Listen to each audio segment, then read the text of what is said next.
Uh, so, gentlemen, last time you pretty much threw my. No, I'm just kidding. Alright, so last time you, uh,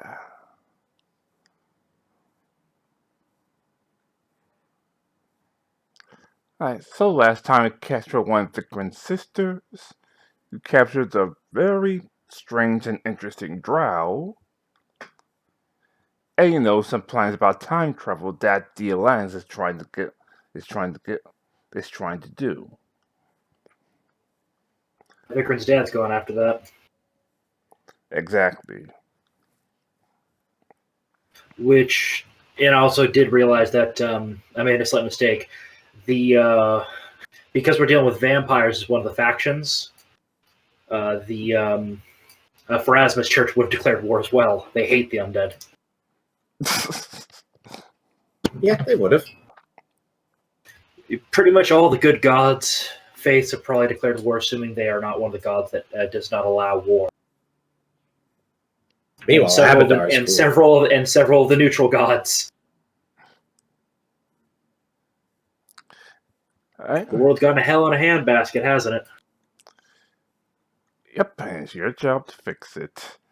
But first you have to fix one of the local problems, and that's Sam and Orchid trying to tear up half the castle right now. There's still more assassins that need to be dealt with. No. Something else is trying to tear up the castle about. All you can hear is, "Where is she? Where is she?" Oh, the child was grabbed. Oh dear. Yeah. Oh boy. I remember warning the Admiral about what happened if anything happened to Sam's child. Oh boy. Well, I'm not sure how easy it is. We're gonna have to try and calm him down and sure we'll get the kid back. Vikram, you know Sam best. I'll do what I can. Where is she? Calm down. Forget calm. We're six in the next room. Go. And almost even Orchid is pretty much going crazy about now.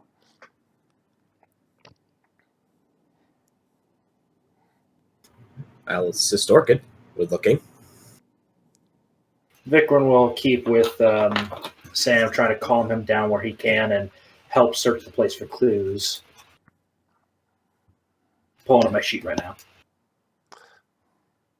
Remy, you find anything? Remy, what you're up to? Typing the other ones. Trying to find something. We're looking for perception.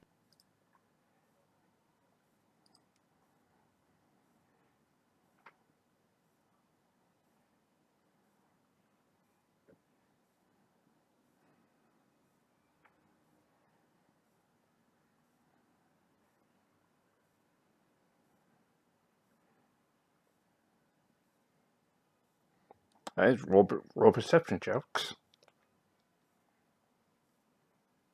Alrighty. Okay. Sorry, my computer's being a little strained right now. 38 to find clues. Okay, let me see the other ones.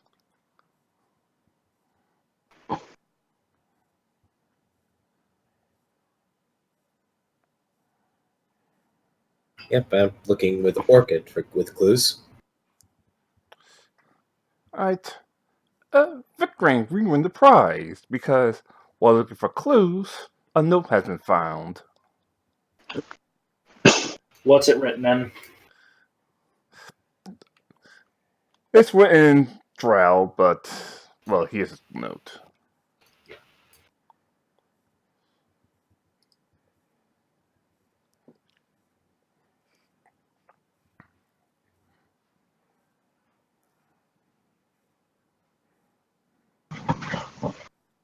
Oops, I mean, and it's not Assandra's. It's Saloon. Sorry, What? I forgot. I forgot because I tapped in the last minute. It's Saloon, not Cassandra. Okay, so it's supposed to be me and okay. Yeah. Let's see.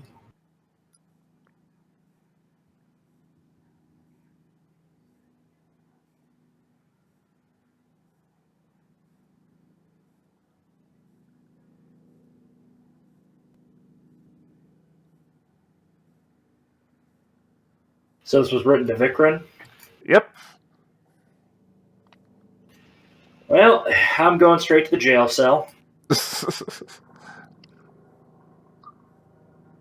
Since I can read Drow, I'll go with him. Alara's going there as well. All right, in the jail. All right, who are you looking for in jail? The jail cell we have where we've captured Vikran's older sister. Ah. Brother. How are you? Am I getting time off for release? Nope. We're here to chat about this little note you left me. You have no idea what you have unleashed by doing this. I did leave you a note. I assume the older sister left you a note. She is very she's very what do we call it? Prideful in her military work. Oh, I thought we deleted that one. What? Vikran has 2 older siblings. I thought we were only going with 1. No, 2 older siblings. Oh, okay, so you are going with that. Okay. Yeah. Now I'm less confused. Yeah, Sure. TLDR on her, she... neutral evil bordering on lawful evil. Yeah. She has her weaknesses, but those are for you to decide. She's completely sane and a good strategist. Just can't hold a lot of power because female. Damn it, that's going to be tricky to solve, isn't it? Good thing we've got you captured, though, as when it comes to sneaking, she wasn't as good, if I remember right. No, I think that's... no, I think not, brother. I think that's why she likes a direct approach. You know how she's nice. You know how she hates kidnapping children, but anything for victory, right?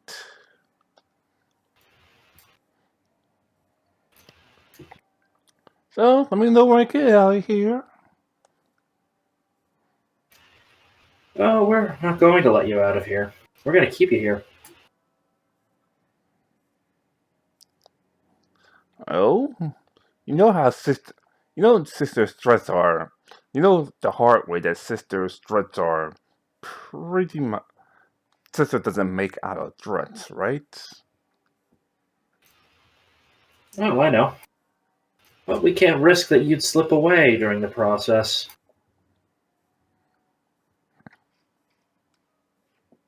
We have ways to counter. Hey, Diplo. Sam's kid has been captured. Whose kid? Sam's kid. Who's Sam? The dwarf from season 1. I wasn't here for season 1. My previous character. Yes. Oh. The Wait, barbarian. Kiri's dwarf has been kidnapped? No, his daughter has. His daughter has. Let's put it this way. Kiri's been kidnapped. Let me put it this way. If there was something that was going to try and kidnap Sam, it would be big. It'd be an army. You saw the note that said... Sam being level trained by Succubus and dragged away. I didn't think this through. I will admit, I did not think this through. I thought I could handle the level drain while I had sex with her. This was a poor decision on my part. You saw a note that says that she already took out several members of her army before she finally got captured, so...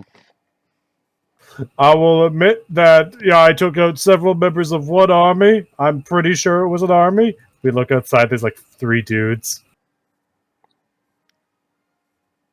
Dwarf is a bit full of it. Sorry. Jokes aside. So yeah, Sam's daughter's been kidnapped. You have 24 hours to bring Vikram's sister back, or well, she's going to probably could brainwash and bitten. And seeing that she already has the strength of her father, it's going to be a very hard opponent to deal with. We get to murder somebody? You murder people all the time! We get to murder somebody!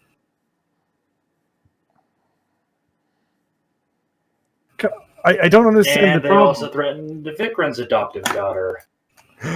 Oh no, don't worry, Vikram, I have a solution. That is? So, Vikram, I have a way to keep your daughter safe. Is it the pocket dimension?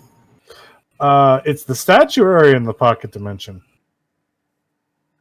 Turning her into a statue? Of course, why not? Because Vikram is keeping her safe by having her hidden somewhere in the world with a small team of people he trusts. Deep in uncivilized territory. Yes, but instead, she could be a rock. Which could still be stolen.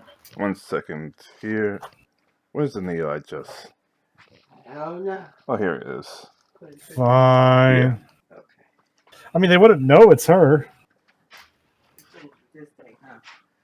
Yeah. It has like the...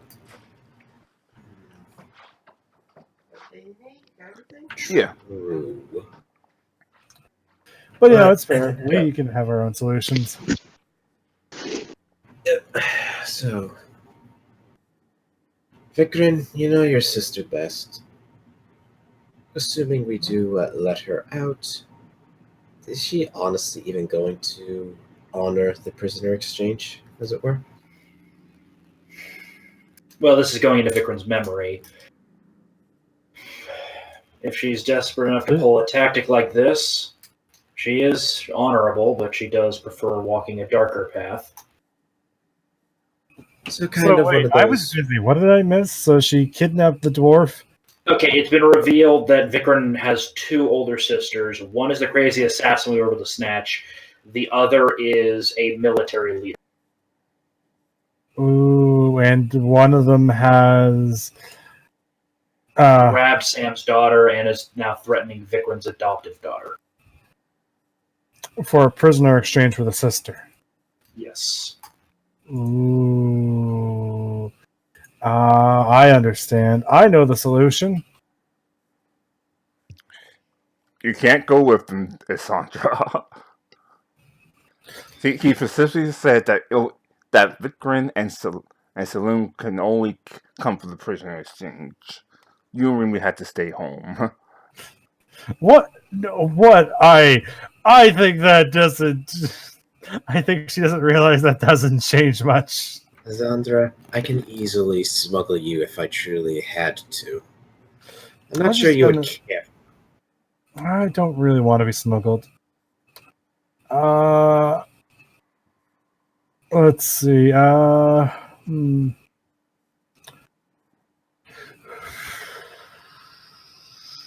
So that's the father, yes? She points to the dwarf. Yes. Yep.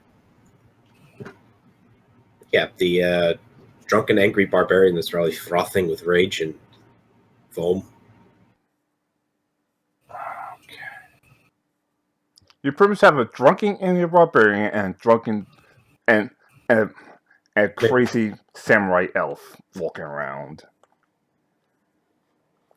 I'm just like picturing like Sam just being Kool-Aid Man, just busting through walls. He's just he'd be that angry and drunk to do it.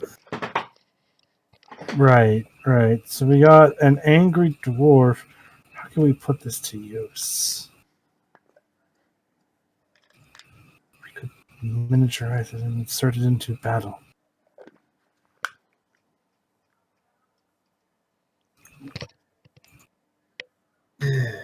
We're not in such a delicate situation. The best way we could do is just point him in the direction and have him go off. Well, the situation is a bit more delicate for that. I cast Scry. for the daughter.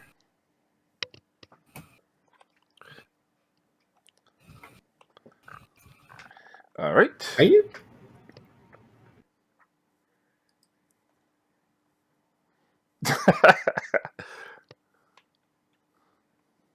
So probably we're going to have to do the exchange in this case. So what happens when I use the scry spell? You find she actually says when the note was telling the truth. She's held up in the former Blackwoods. Okay. That means I know where she is. Okay. So at least the note was telling the truth. Okay. I cast Greater Scry. All right. What's that going to do? Well, now that I have Greater Scry up, I use Detect Magic on the area. So I can sense any magic in the area around her. It's like the entire... Because of the close proximity to the church from season 1, magic is pretty much going all around the area. Are there any illusions up around her? Yep. I see through all of them. But that's because of the town she's in. I see through all the illusions.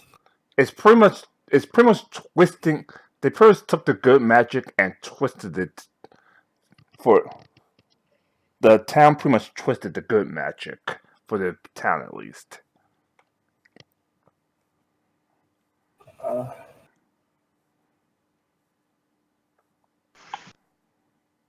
Okay.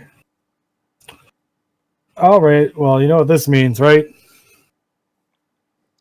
There's also words that you can't snatch her up from a scry spell. I mean, that's not going to stop what I can do.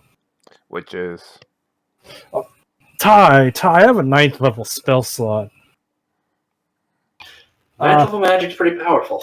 So Ty, that's why I was asking for Detect Magic. Does she have any dimensional anchor spells on her? Yeah. Okay, good. Okay.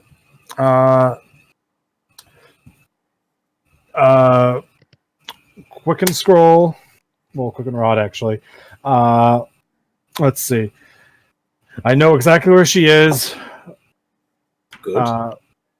And then Asandra snaps her fingers. She's gone. I'm now there. Mage's Disjunction with the rod. That destroys any of the magic binding her. I have True Seeing, so it's the actual her. I go over, grab her, and then use the Quicken Rod again. Another Greater Teleport. Hi, guys. Holds the girl. Right. Back. I grab the girl and I quickly check for any injuries or bite marks. Knowledge religion. Is she undead? Is she in the process of turning to a vampire? Poor Ty's just like, oh god, it's a fucking wizard. What do I do? Ty's just like, Yeah. You can tell something is wrong with her. 37 to identify. Is she being turned? Yeah. I believe there are ways to stop vampirism. My character would know that. Me, I don't know, but my character would. I think certain healing magics can do it, like the more powerful restoration spells. What? Are you saying that you need a cleric? Yes, we need a priest. Okay, Greater Restoration.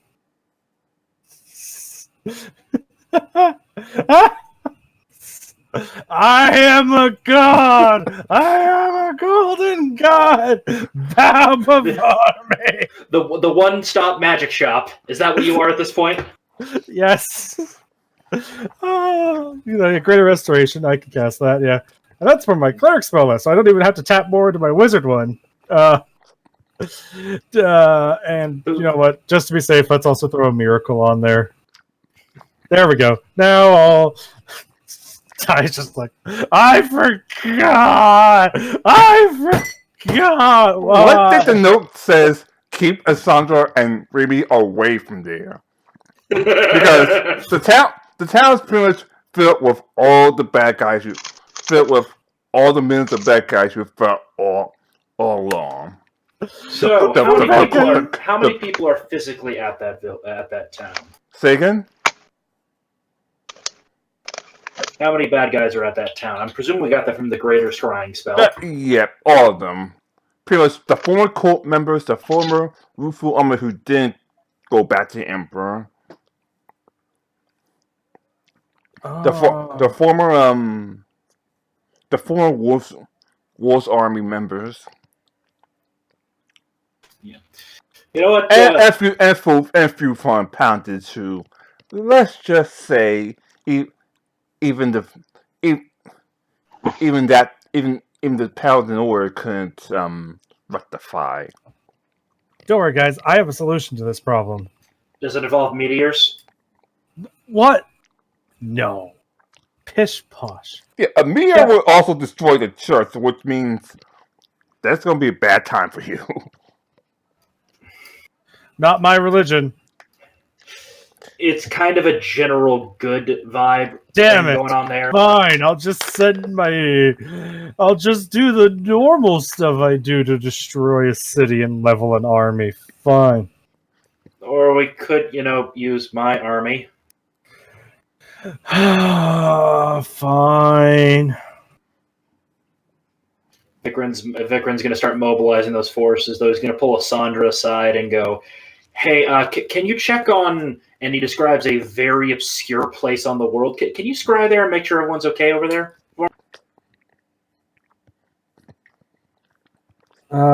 Sure.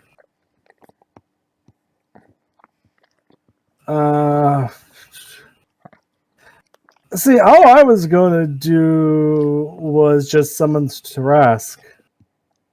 Let's not summon a primordial force. Just summon apocalyptic level monster. Go ahead. Wait, guys! I can also summon the Armageddon engine. What's that? The Monarch Worm, or the Endsinger. Can we go with no? I guess those are like ultra big things. But I can summon the Monarch. How about we work on just capturing some of these guys with our more traditional forces? And Sandra puffed up cheek. Look, you can summon them when we figure out where their main fortress is, and we make sure there are no innocent people there. Once that happens, you have a go. You can summon all of them at once for all I care. To burn that place to the ground. As well as everything else. So Loden turns to look at Asandra. Do I get like a slasher smile type vibe from her? No. What? Of course not. But I just love it because, it's one of those things because I have a rod for quicken meta magic. I can quicken because the thing is to summon the Tarask, it takes a week to cast, but I have a rod for getting around that. Oh yeah, we need the Tarask here. Why? You have one of those hourglass that Einzel Gone had in Overlord. Fuck it, insta super magic. Oh boy, yeah. Yeah, and the best part about it is that I get to control the Tarask for the next week. Go! The various groups of villagers that Vikran sent deep into the unexplored woods safe, and is his adoptive daughter safe? I was about to say, okay, back to the game real quick. Yeah. From the scry, you see a falcon just getting ready to land, and a couple of vampires and drow say look at the nose I know they pull this stuff off. All right, charge! And they're charging to the village right as we speak. Asandra, how much of the army can you teleport at once to that location? Not a lot. I can. So where are we teleporting it to? It's a makeshift kind of fortress, and a makeshift kind of forest. Not even village; it's a tent city. Okay. Scattered in a forest to try to limit. Yeah, she'll use one of her 8th level spell slots to pop down a thing, and now there's a portal there. Yep. Vikrin is mobilizing his entire force, and they are charging through the portals. Paladins, clerics, rangers, fighters. What am I pitching endgame right now?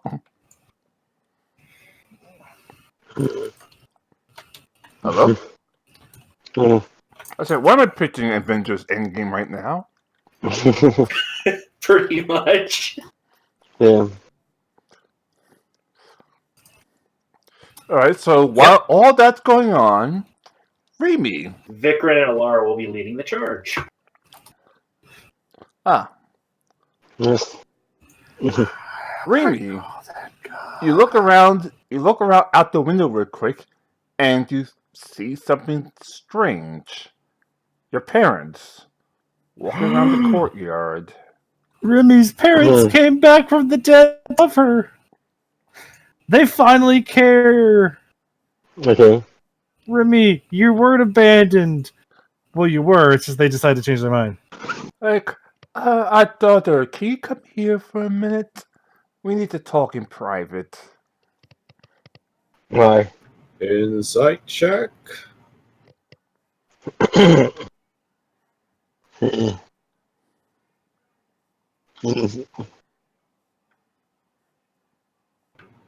not going to? Okay. Nice.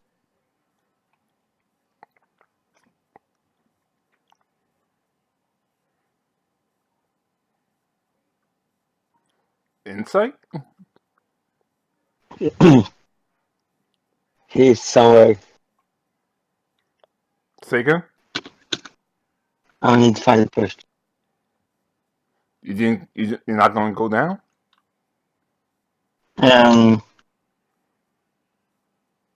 Sir, why not? I go to them. It's daughter, it's been so long. I've heard you're actually. Yes, sir. I heard you're actually quite famous now. How are you? I'm good. Good. And how are you? Good. We have some gainful new employment if you highly interested in it. No, I'm not interested. But please, you'll be reunited with our village, and you can sing your song all over the world. I can do it. Either way. Okay, I guess obviously, Vikrin, what you call this out. So, Salome, Asandra, and Remy.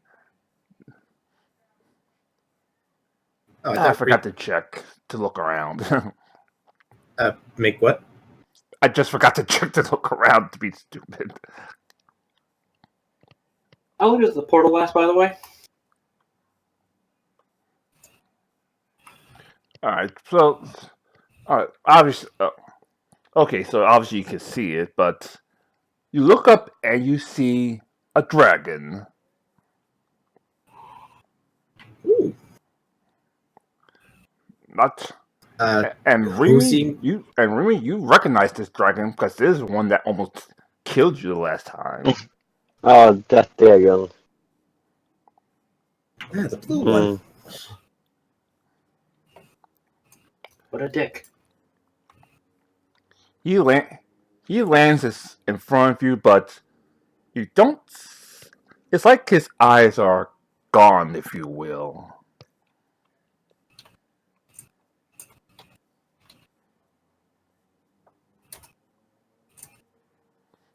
Like, something is obviously strange about this dragon now. Okay, so are we with Remy as well, or did Remy step out to be? Yeah, I'm pretty sure you ran up by now the second you saw a giant dragon descend upon the courtyard. Okay. considering it's a dragon, I'm guessing knowledge arcana would be related with that stuff. Yeah, sure. Alright, there's something with you. What is wrong with you?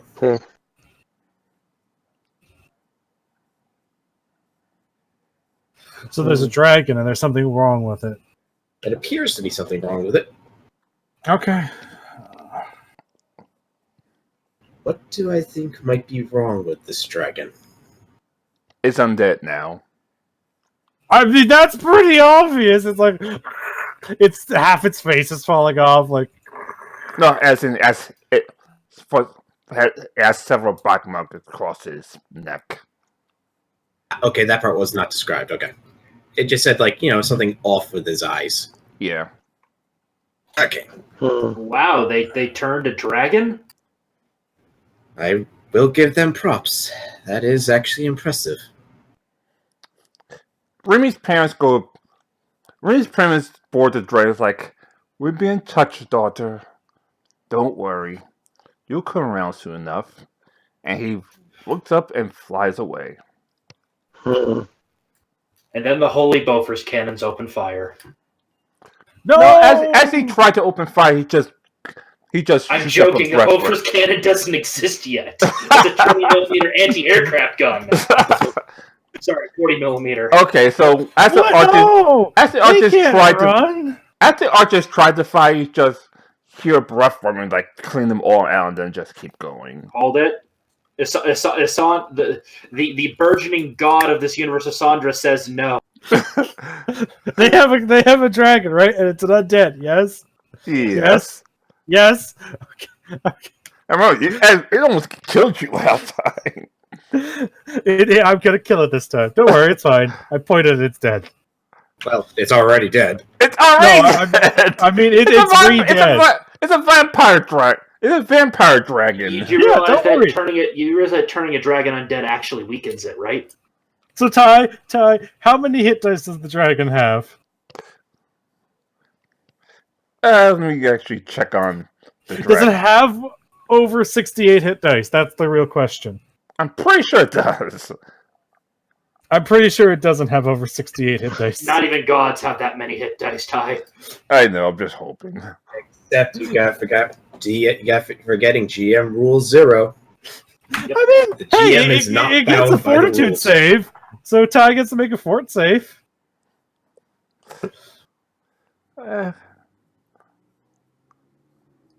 Amazed at just how many 4s and 1s there are in that roll. Yeah. That's a lot of 4s and 1s, but that's what averages out. Because let's see, what is it? 6 4s and 7 1s, so that's about average. And then it's 1, 2, 3, 4 2s and 3 3s. So actually, I rolled a. Okay. Okay. Also, are Remy's parents also undead? You can check to find out. We didn't check. Oh no, I'm asking because they have to make the save as well. If they are. And I don't need to know that they're undead. Okay, they know, but you see that they've pretty much been hypnotized. Okay, so yeah. Oh, that's fine. Oh, never mind. I Let's see. forgot it's on GM roll, so let me just take it off GM roll and then re-roll it.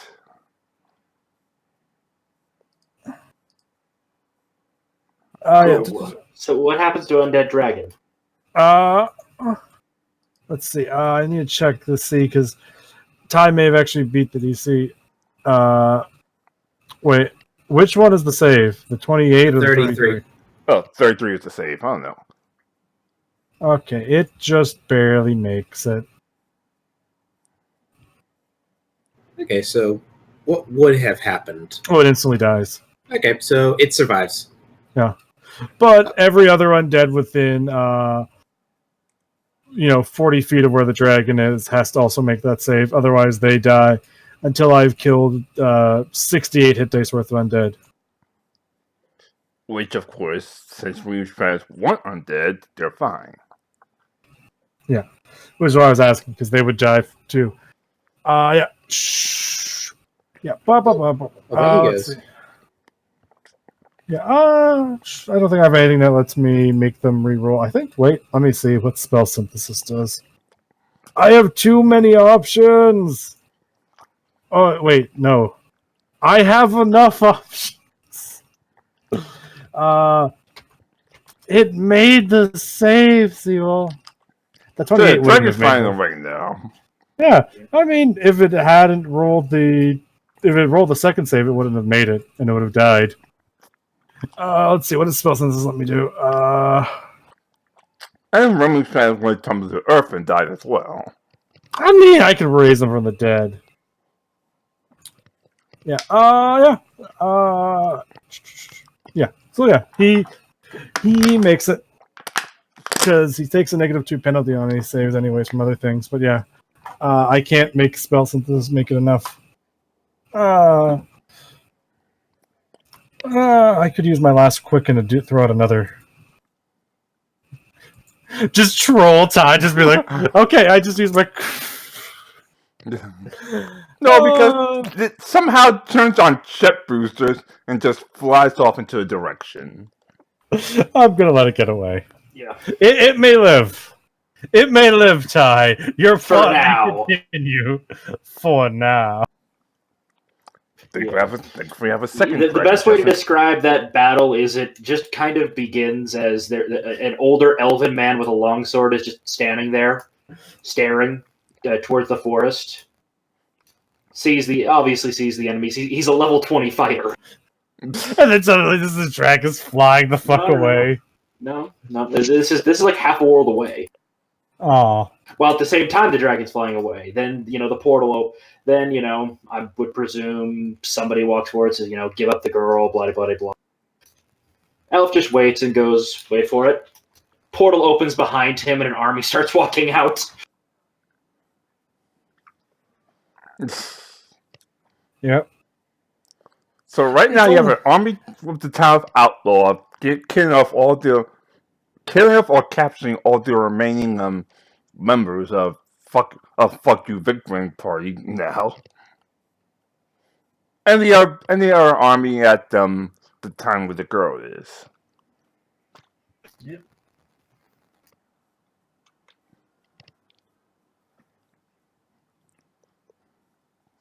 And meanwhile, she's like,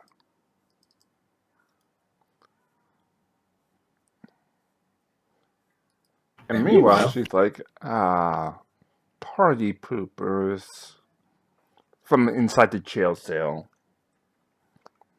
Wait, is she getting a visual of all of this? Maybe. Sandra, did you leave a crystal ball that was showing her everything that's going on? No.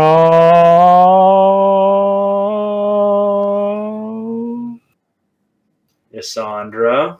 No. Also, she's in the pocket dimension. How would she be scanning you? That's silly. I'm thinking that you would have left a couple of crystal balls just to keep her entertained somehow. Because you're weird like that. That's what the dice are for. So she's rolling dice all day. And the chessboard. You might want to check your wife's shield. Oh my goodness! They planted a tracker on your wife. Your wife's a traitor. So check the shield, I guess. I'll check the shield because I'm the one who fucking made the shield. I know exactly what's going on with it. Plop on my ring so I can detect enchantments on it. Is there an enchantment that wasn't there before? Yep. Couple enchantments, actually. I guess I'm going to have to roll to identify them.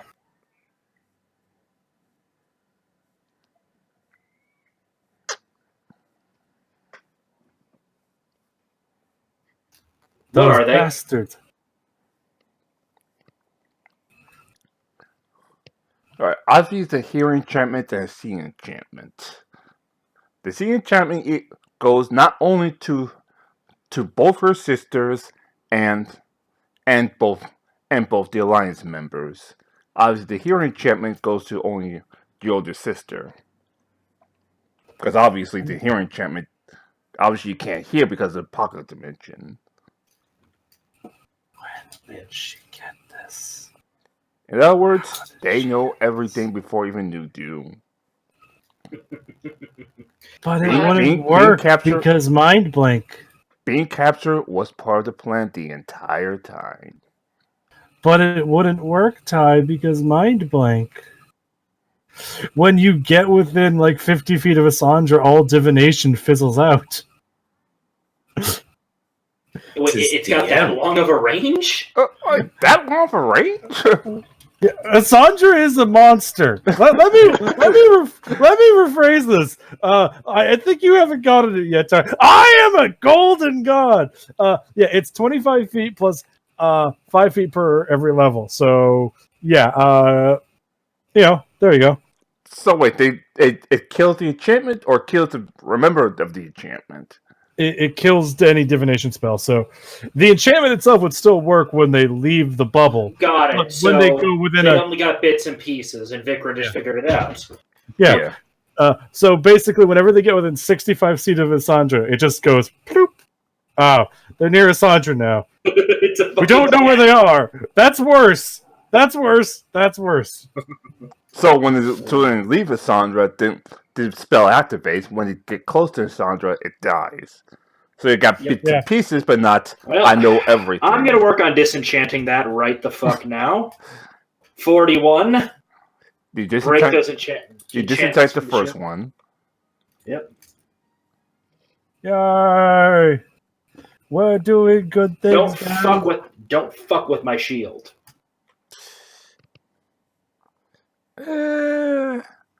Make a refix check.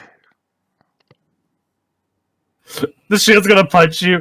Oh my god, is the shield gonna punch him? It is a bashing shield, but yeah. Like a fist bursts out of the shield and decks you in the face. 33. Barely make it. Fucking backflips out of the way. Alright, don't worry, guys. It's safe. Trust me. I was really taking this much of damage. I could have tanked that, no questions asked. But yeah, Vicar just... Huh. Guess I made a mistake in that. Is the Seeing Enchantment still active? Did I fail to disenchant it? Yeah, they failed disenchanted. Hence the trap activated. Like, oh, Vicar's trying to disenchant the shield. Let me punch him. I'm going to write a note and hold it up and goes, nice try. 38. Alright, this time you barely disenchanted. Nice try. Tosses the shield back to Alara. Walking back through the portal, probably with some prisoners, some vampire dust samples. I don't know what the fuck happens to vampires when you stab them, so... And I assume you in a jail cell with them. Like, hey boss, we captured a couple of people from that outlaw town. I don't know how to twist to fix the enchantments though. Wait, no, the army was with me going to the makeshift place So where Victor's daughter was. who's in the town of Outlaw? No one, to my knowledge. Ah, okay. Unless Cassandra sent her Sams after them.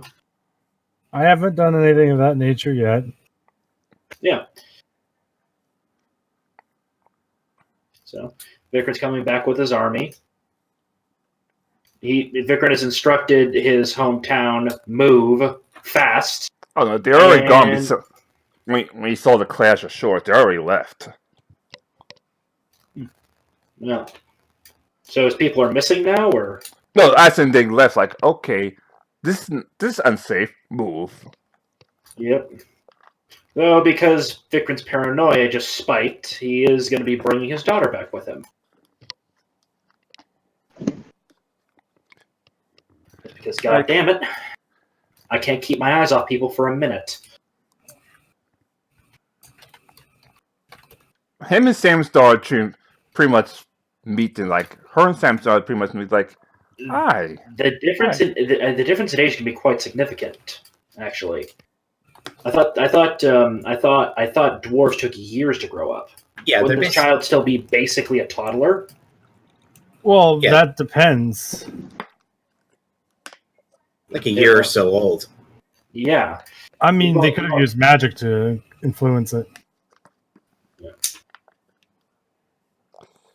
Yeah, I'd just say they use magic for training purposes only. Yeah.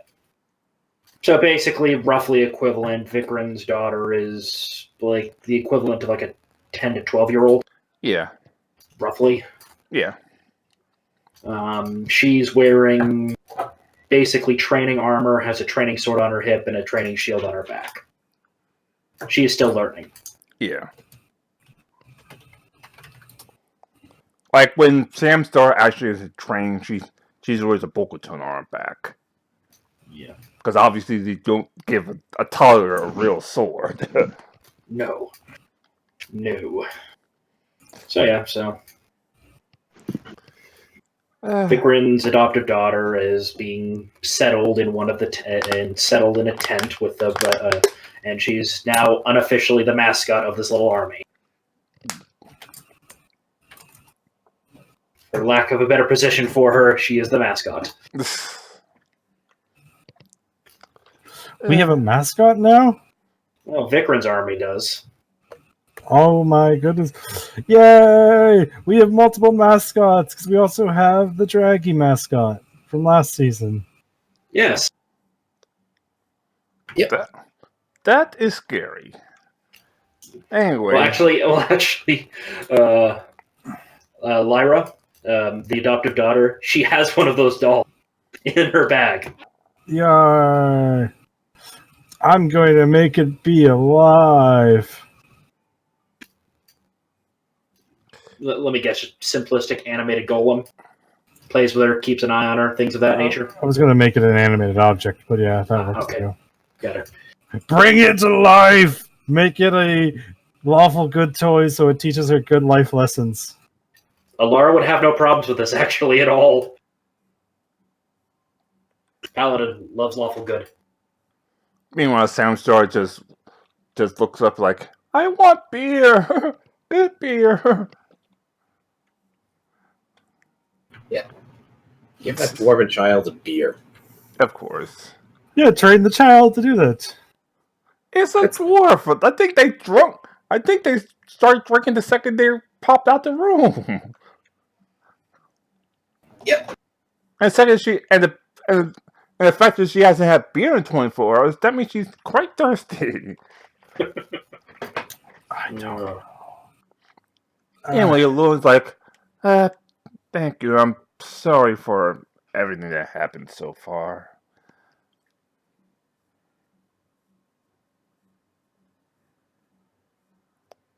These things happen.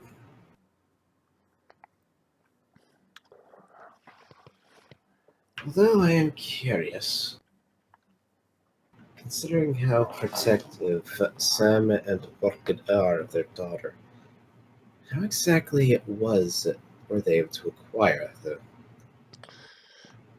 Sam, did you ask put any specific gods to watch over your daughter while you and Orchid did some cleaning up? Yes, actually we did. Bring me to them. I wonder, were they simply overpowered, or do we have a bit more of conspirators than thought? I'm afraid I think we have a couple of conspirators. Mr. Winchester insisted they talk to him, but obviously he can't exactly act in diplomat. As a diplomat, she actually can't hold the power he used to have.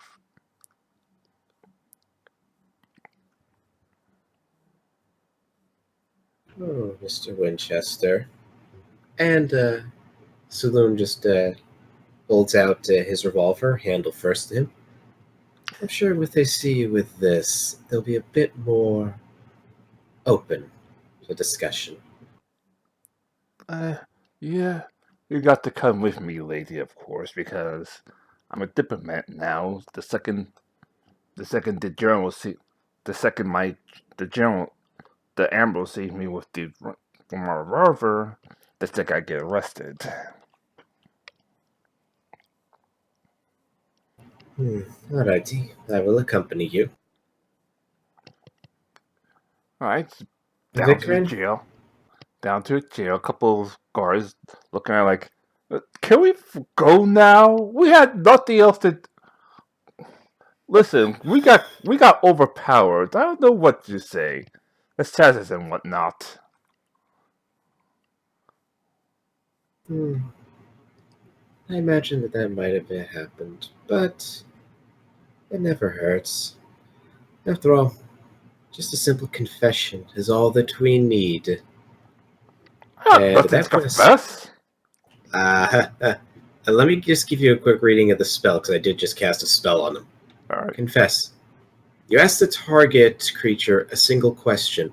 On the subject's next action, it must answer truthfully in the same language as the question, or take 1d6 points of damage per 2 caster levels, up to a maximum of 5d6, and be sickened for 2d4 rounds.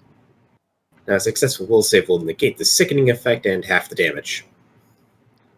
The creature that's unable to answer will still take the damage, though. So, was it true? Were you truly overpowered? Yeah, of course I. Is he coughing up blood? A little bit. Oh, that's normal. What the hell is this? What'd you do to me? Just getting some answers. Now, your friend there in the cell across from you, was he along with you on this whole thing? Or did you simply stab him in the back, as it were? Seriously, just confess. That's all you need to do. I don't stop nothing.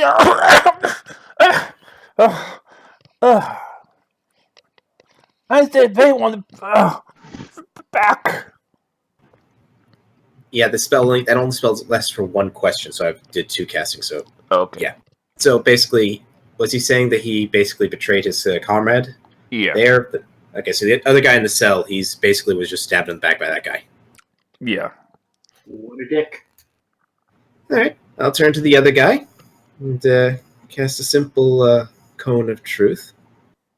All right, considering what we've got from him, were you telling the truth when you said that you were overpowered? Yeah, I mean, I was walking guard duty with him, and next thing you know, I just got snuck. When it comes to, he's standing over me like, "Hey, we got overpowered. The kid is gone. We have to raise the alert." Alrighty. Like, out of curiosity, there's like a turnkey or something in there, like a guard who has the keys to the cells. The force. I direct him to the one that was being truthful to me, and say that apparently he was basically betrayed by his comrade there. You can let him go. You just have to deal with the other one. All right. As he stands up and walks out the cell, you see blood emerging from his back, and he almost passes out. Who is passing out? The truthful guard. Okay, the one that I was basically saying could be like, oh, he's basically passing out, like he's getting wounded. He literally was stabbed in the back. Okay. Alrighty, I shall go up to him and simply give him a nice solid curing light wounds. So, not a good idea. And then he's melting because he's secretly been dead. No, I'm gonna give you this one. As you look around, you see recent bite marks on his neck. idea. You're melting him. At the sight of that, I shall instead cast inflict light wounds on.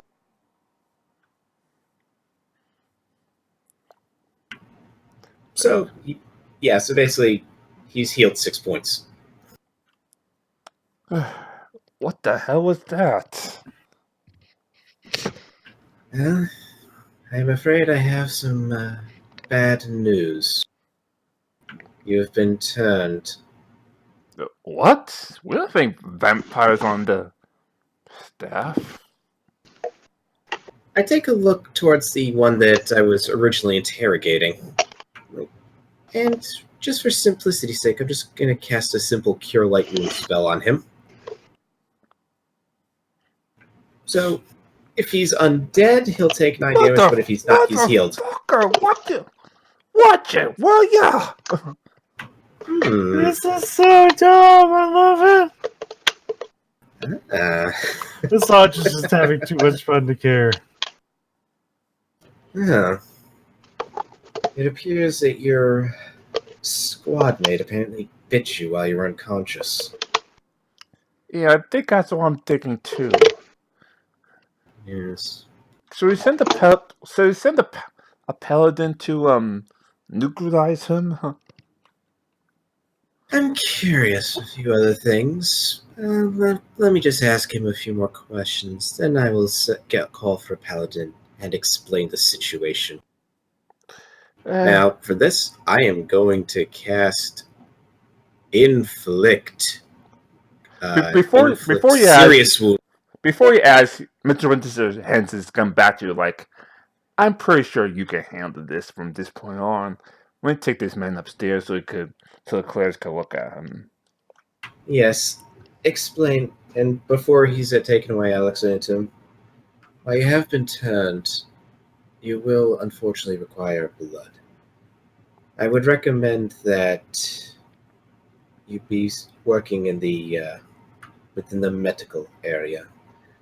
At least there, you'll at least have access to blood that you can use. Not from individuals, from the source, as it were. Basically, he can get blood buckets. Yeah, no.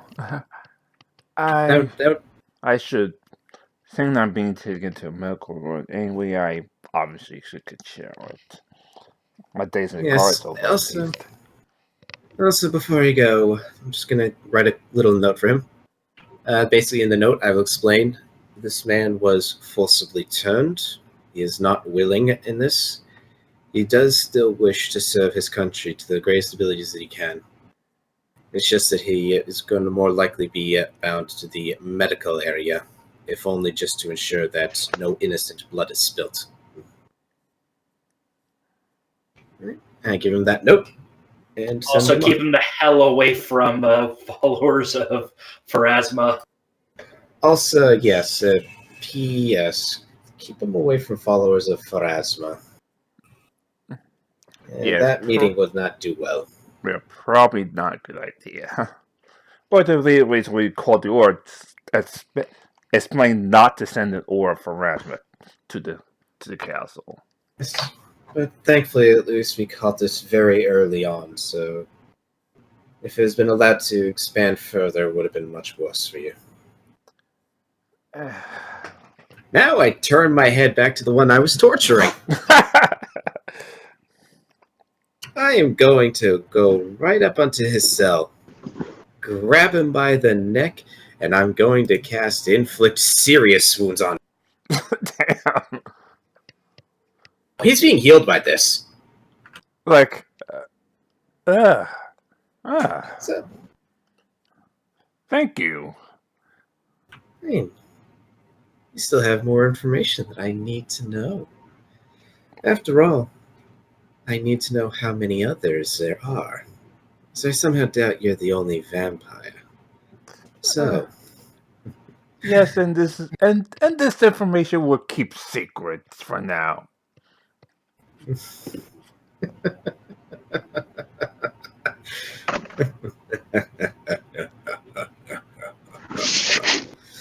I have ways of getting you to talk, and I will.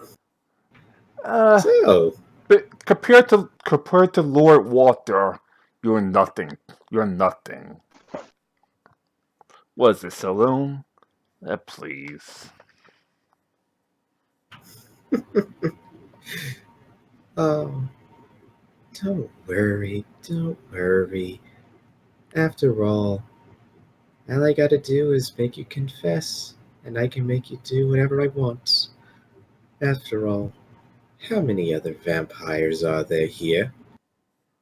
And again, I'm going to let you know that it's specifically like if he must answer it truthfully or he'll take the damage. So if he answers truthfully, he does not take any damage nor get sickened. Fine, about 2 or 3. Damn it! I'll find a way around that. Simple. All you have to do is tell the truth.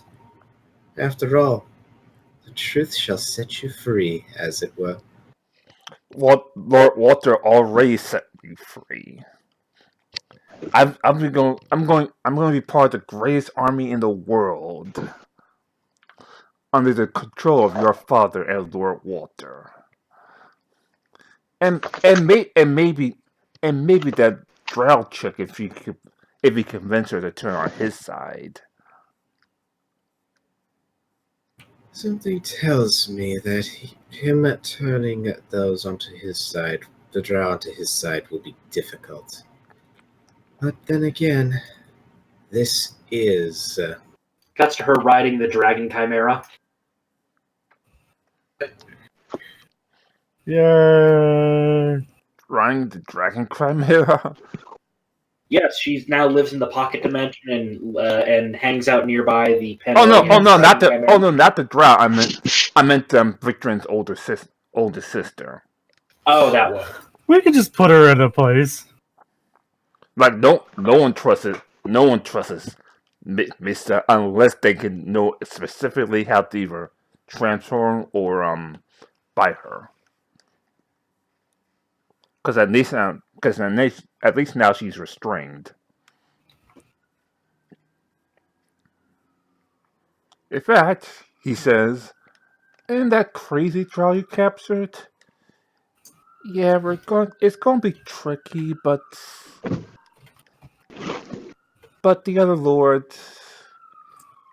the other master of the Alliance, he has ways hypnotizing people.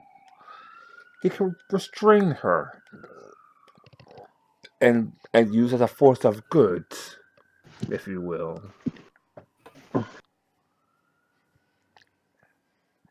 By the way, how's that little dwarven girl? Is she doing fine right now?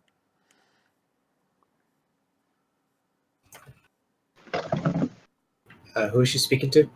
Sam's daughter. No, I mean, like, I know who she's talking about, but who is that person speaking to? No, the vampire prisoner is talking to you. Simple.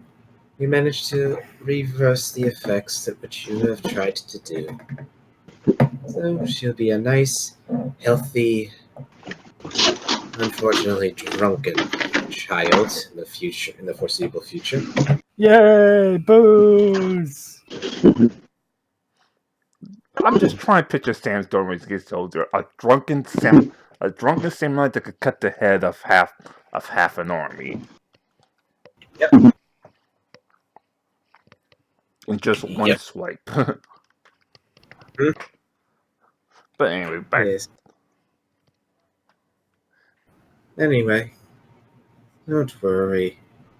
Gunther von Steinhaus, he will fall to us, as so many others have. And I simply need to know. At which she also grabs the guy by the neck once again. I'm going to let you know right now. And at this point, the guy can feel like the sensation of magic on her hand that's clutching his neck. You will tell me the answer to this question. And if you do not, you are going to suffer horrific pain. Now, you will answer. You will answer truthfully. How many other vampires have infiltrated the castle security? And I'm casting the spell Interrogation. Let me give you here's the wording of the spell. You can question the target backed up by the threat of magical pain. You can ask one question per 2 caster levels, and the target can either answer the question or take a d4 plus wisdom in bonus for damage. Now, the target is not compelled to answer truthfully, but the threat of pain will give a -4 penalty on bluff checks. Fine. 30. 30. 30. Let me go, you crazy wench. At which point, she lets go. But there's still that spell is still there. You can still feel it. Including myself. What? I said 30, including myself. Including, not counting yourself? Okay. No, including himself. Alright, so including yourself, 30. Could you give me the names? What are their names? I'm not in charge, so I can't give you all their names. I give you some I know, though. Good. Give me those names. Fine, give me a piece of paper, crazy wench. I can hand him a parchment pen and paper. Alright, so he writes at least 5 of the names, 6 of the names down. Alright. Do any of the names look familiar? Actually, my character's not really in this. Doesn't really have a whole lot of interaction, so the names won't be so I had to tell you. Yeah, I just remembered that as I was saying that. Thank you. You've been a good help. Now break his neck! Break his neck! And I cast a nice, wonderful spell on him. I cast the spell Heal. It is a nice 6th level spell. Heal enables you to channel positive energy into a creature to wipe out energy and inflictions. It ends any of the following adverse conditions. Blah, blah, blah, blah, blah. It also cures 10 hit points of damage per level of the caster, so up to a maximum of 150. If it's used against undead, it acts like harm. So he's just taking a straight 150 damage. You bitch! He dissolves into dust. Pretty much. Mr. Stark, I don't feel good. So that's how it feels to effectively disintegrate something. The last No wonder Mimi does it so often. The last thing you hear is, "Long live Lord von Strobenheim! Long live Lord Walter!" Dead. So what you're saying is we should just do... we should just start setting up arcade traps that do mass cure wounds throughout the castle. So the vampires suddenly are just going, "What the fuck?" It's like landmines. They're landmines that just heal your broken bones as you walk past them, but to the vampire it's just like, "Oh fuck!" Well, theoretically, I know if you are in like a realm of positive energy, you can actually get over here to the point that you pop, but I don't think you're going that far. I mean, you have to be in a like realm level of positive 1. energy. They're like thralls. Otherwise, it's 10 hit points that disappear after one round. So basically, the vampire's like, "Haha! I've trapped you here. The trap will kill you by making you explode because I have more HP than you do. So I'll slowly dissolve, but I'll dissolve. Yeah, but the temp HP disappears each round. So like that's why it has to be in the positive. Oh, so what you're just saying is I'm taking damage. Yes. Yeah. But I'm choking you out. Yes. But I get temp HP every round that protects me. Oh. I did have another spell I could have used onto him. Undeath to Death. In which case I destroy 1d4, 17d4 hit die worth of damage onto this guy. So you're just deleting you just hit the delete button. You just hit the delete button. Yep. I've got a feeling you've written your dad's name next to that spell in your spell book. Yep. And she's also written down Gunther von Starnhauser on a bullet. Well, on a shell. On 2 shells anyway for the shotgun. No, you actually went in there and etched the name into the individual balls of the shotgun shell. The individual pellets. You somehow, during the break, inch the name into Dragon's Breath rounds. Yep. Yeah. And the fact she made a few, not a whole lot, but she made an additional 10. Any bite marks or anything like that on Vikram's adopted daughter? Lyra? Check. You'll check.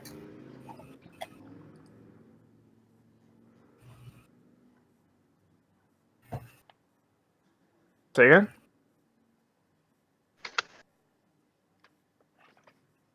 Full inspection, 40. Do I find any injuries? Or did Vikram get there in time to protect her?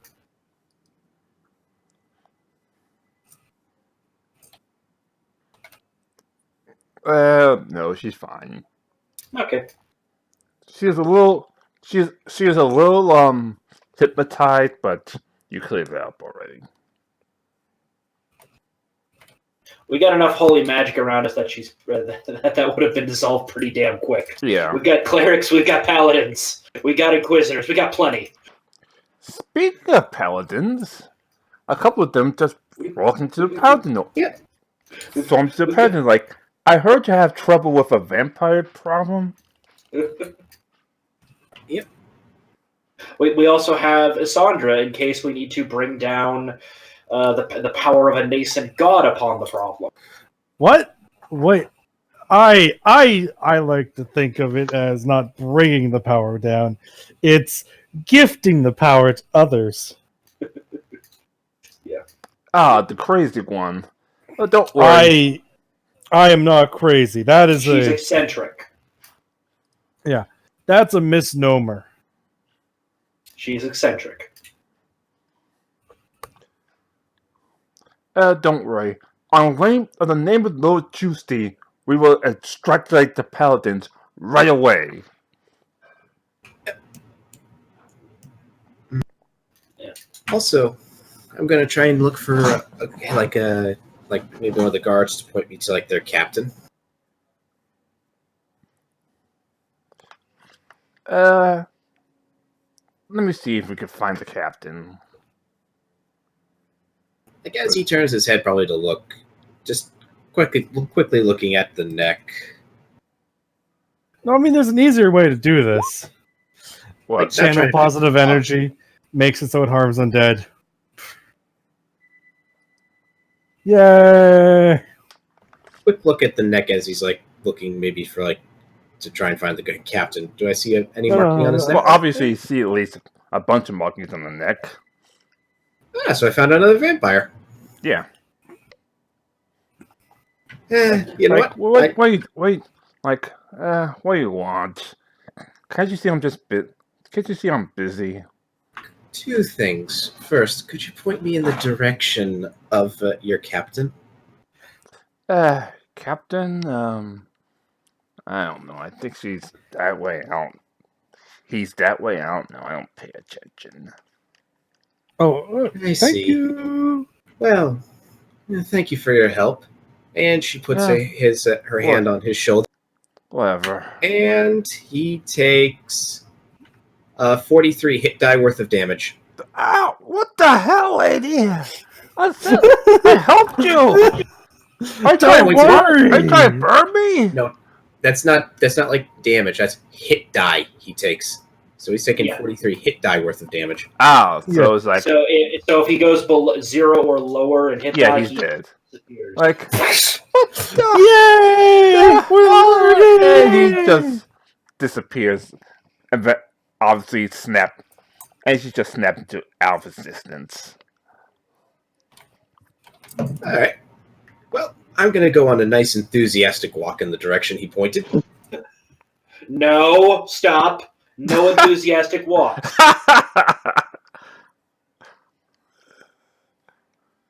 Victor, you're not with me. We know what happened with the last vampire that went on an enthusiastic walk. It ended with London in flames. But But, you know, that's not our fault that we keep setting things on fire. That's their fault for being in our way. And being flammable. Oh boy. But yeah, I'll just continue on the process of, I come across guards, ask if they point to the guard, do a quick heal spell on them, just to see if they react. The paladins in Vikram's retinue are basically doing detect evil because undead cannot really hide that unless they're really high level. Or they're not evil. No, undead automatically are considered evil unless you do an atonement spell. Yeah. That's just how the mechanics work. You got to cast atonement for them to not be evil. Darn. So what you're saying is I'm going to on. have to cast an atonement spell after I turn myself into on. a vampire. Guys, I kind of misread how the spell worked a bit. It would affect that spell I just cast, it would affect several undead within a 40-foot radius burst. So, yeah, basically within 40 feet, within like an 80-foot area around me, any undead go pop. Pop. Alright, so... It's only undead that are affected by it. So, not only took out a couple of the... You only took out a couple of the paladin... The current guards.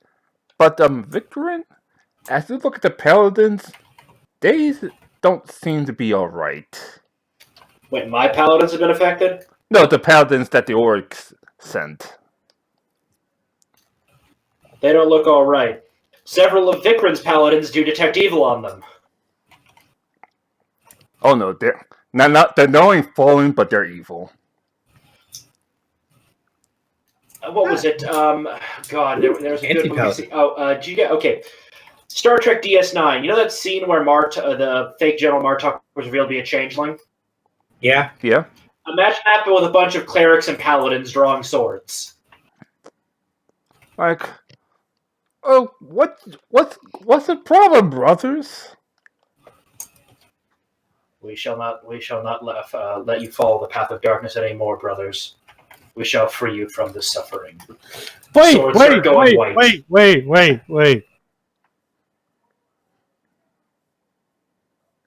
Okay. Everyone looks to Asandra. Okay, so I have so who here is suffering? to the paladins supposedly sent by the order. No. She's saying that to the paladins. Are either of you suffering? No, we're perfectly fine. I think we should listen. We've been free from from our chains, if you will. Oh no, they've gone full evil. Oh well, guys, I'm sorry, but this is for your own good. She claps her hands, and they take 250 damage. For what? Because I'm a monster and a god. Make a will save. What spell? Heal mass. Everything within everybody else gets 250 healing, so anybody that's got damage gets that. And every vampire within 65 feet takes 250 damage. They can save for half.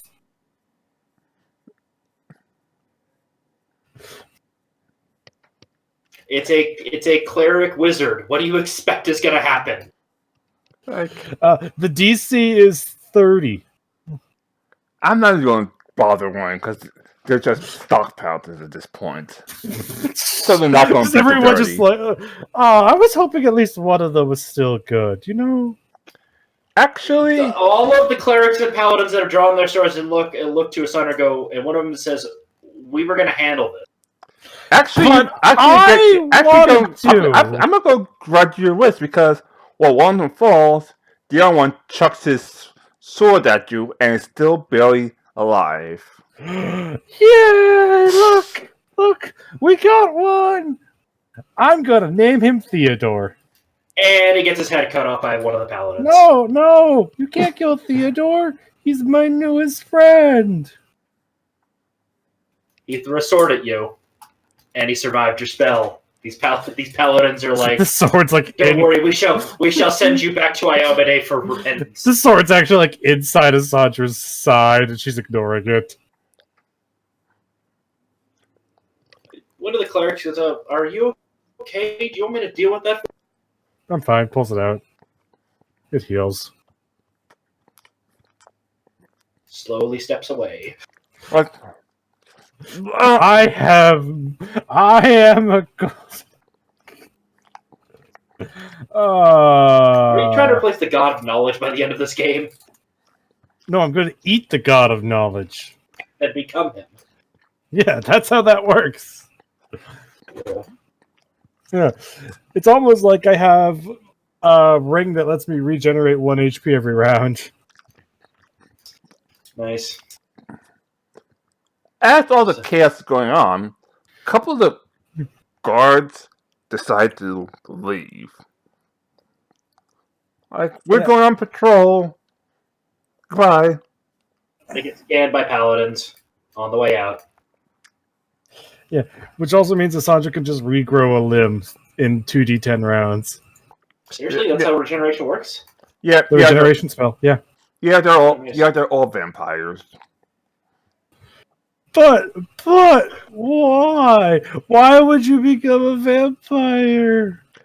Paladins make a kind of step in between them and the door and go, "Don't worry, you shall no longer suffer this dark fate."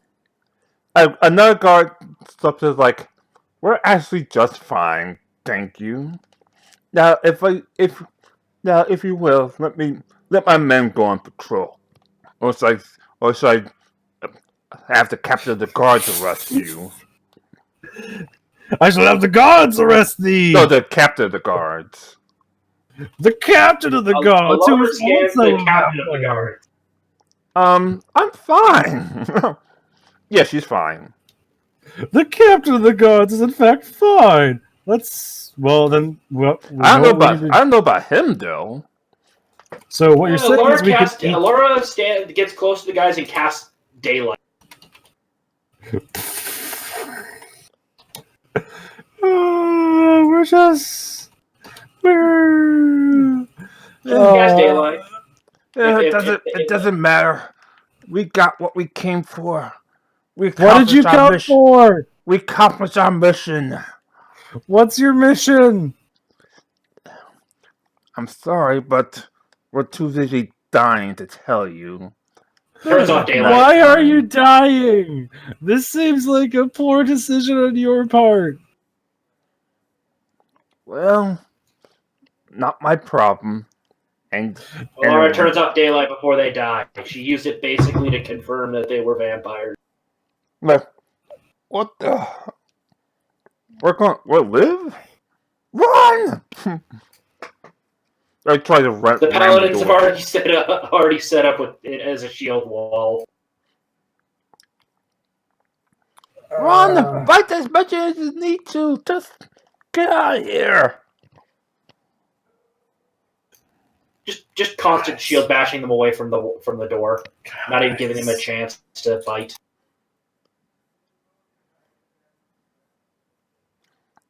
Would you actually get some help because Juicy actually and a couple of his men actually showed up like, "Hooray! More paladins!" Like, I'm sorry we're late. We had some issues back at our home. I'm sorry we're late. We had some issues back at home. He sees a couple of sets of armor from his order filled with vampire dust. They got here. They got here too, huh? Yes, but they were dealt with.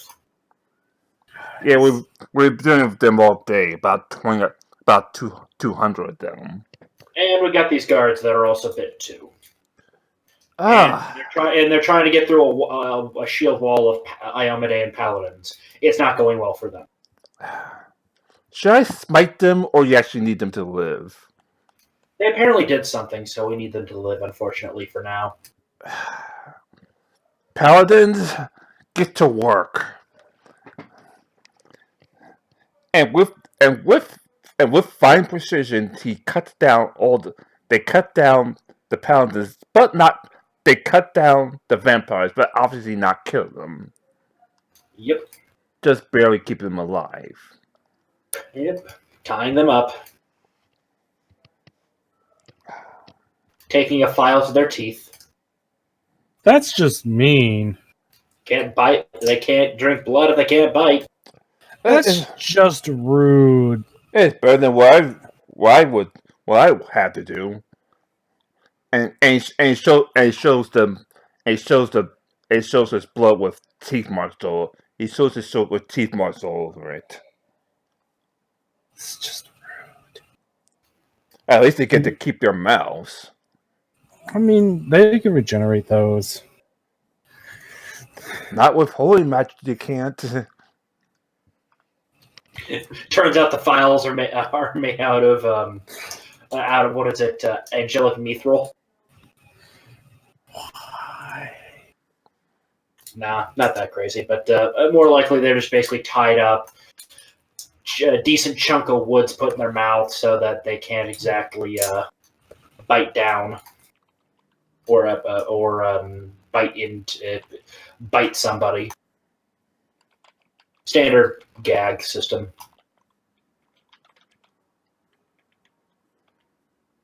And Cassandra, have you done any? Do you have a way of containing undead for extended periods of time? Yes. Would you mind us dropping them off in there? I guess. Fine, we can hold them there. And do you have any way of getting information out of them? I'll see about it. I'd have to look through my spells. Okay. Just chucks them into a pile into the cell that Asandra designates as able to contain undead.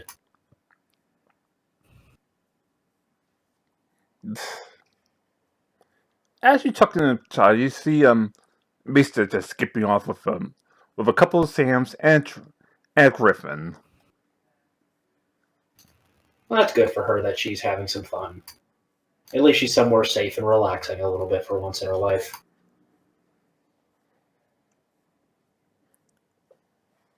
Like, ooh, we brought some new toys to play with? No. Yay, crazy girl. Oh, you brought me some new toys to slaughter? No. They have information we need. Aw. Leave them Okay. alone. Well, I'll keep them alive from now. Goodbye. No. She's delightful, isn't she? She's crazy.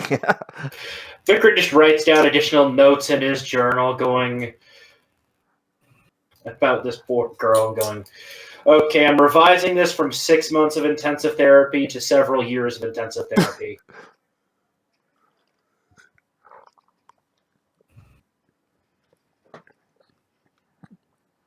Yep.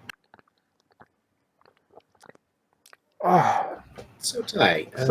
how people, as I said, I just kept wandering around the castle asking guards and people I come across where the guard captain is, as well as doing heal spells to see if anyone reacts. A, how many are affected, and B, do any of them actually give me like accurate directions to where the guard captain is? But by the time, 1 second.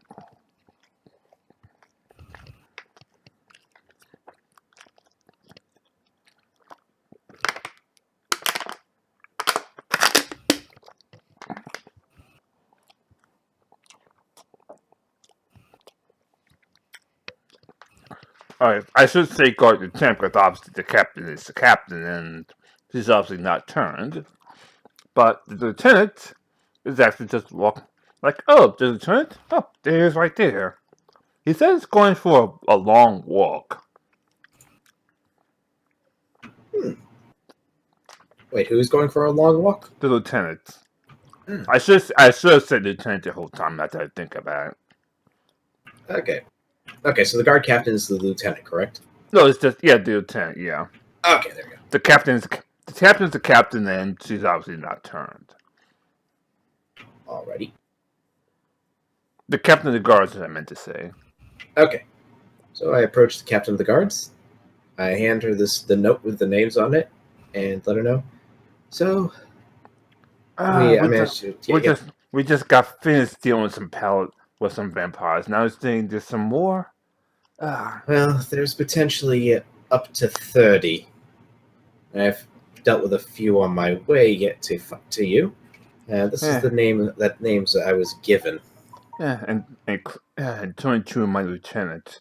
Well, one was captured, so we have to just find the other one. Right. Jesus. Could you point me to his office? Sure. Let me just also let Juicy know what it is as well. He probably wants to talk to him. Yes. So he points her to the office, then walks away to inform Captain Juicy about the situation. Okay. I'm going to go to his desk and I'm going to go through the drawers, and what I'm going to be looking for is like any notes or anything that's recent that might indicate, or actually like maybe not, even if it's not recent, stuff that shows like a pattern of like this person goes to this place usually when they're trying to like maybe like get away from it all, as it were. Like, where's the place that he goes very often? Let's see, what check would that be? I'm going to guess perception check to find that kind of information.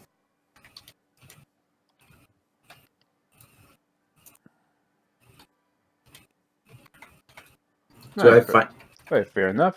You look around and you see a couple of notes scribbled on like all the way to the bottom of the desk. About something like you have a couple of guards for some odd reason check the queen's grave every once in a while. I'll check out the royal tomb every now and again. And another note about looking about the council of the Dree from the South Sour area. That's Captain Juicy shows up like, another vampire around here somewhere. No, not here, but I did find something that suggests that he might be heading to the royal tomb. And I hand him the notes that indicate to check the royal tomb every now and again. All right, we'll send a couple paladins right away. Yes. There were also some notes he had about on the Council of Three. So that's why they were there. I don't know. They said they looked for something, but the ones we did capture, they said they looked for something, but they didn't exactly say what it was. They said they'd rather die than tell the information.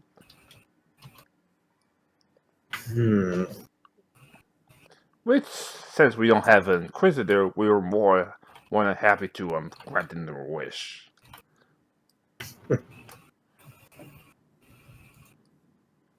Yes. So I heard that we've captured a few of them. It seems that my night's going to be busy with gathering information from these people. Yeah, tell me about it. Not exactly as loud as roses as usual, because I haven't been sleeping in the last couple of days. Yes, and I imagine Sam shouting, wondering where his daughter was, probably didn't help out matters either.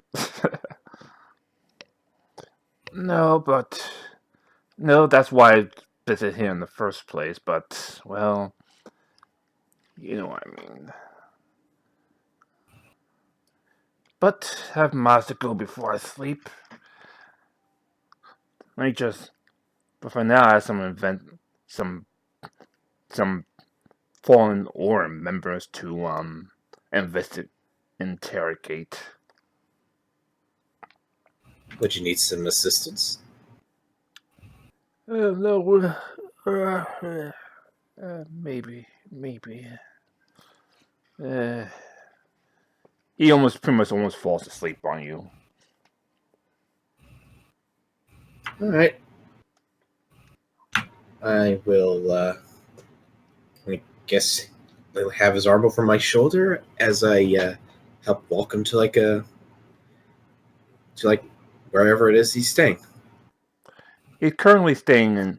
He's currently staying in the in the in the high in the high in the high in the high noble district, along with a couple of his paladins. Alrighty. This is gonna be a long walk. Oh, Saloon does it. She starts carrying him over.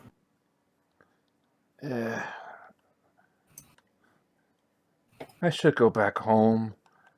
Hopefully, there's no fallen paladins there.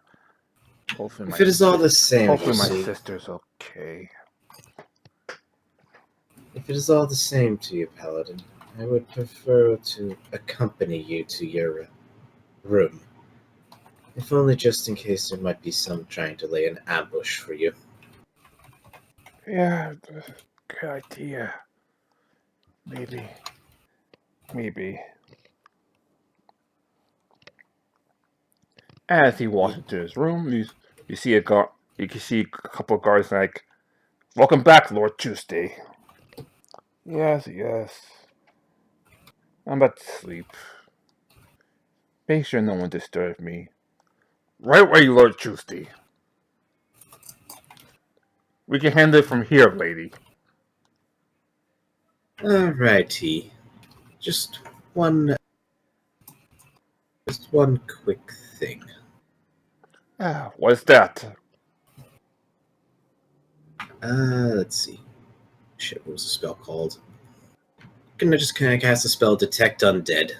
So, just to see if there's any undead within 60 feet of me.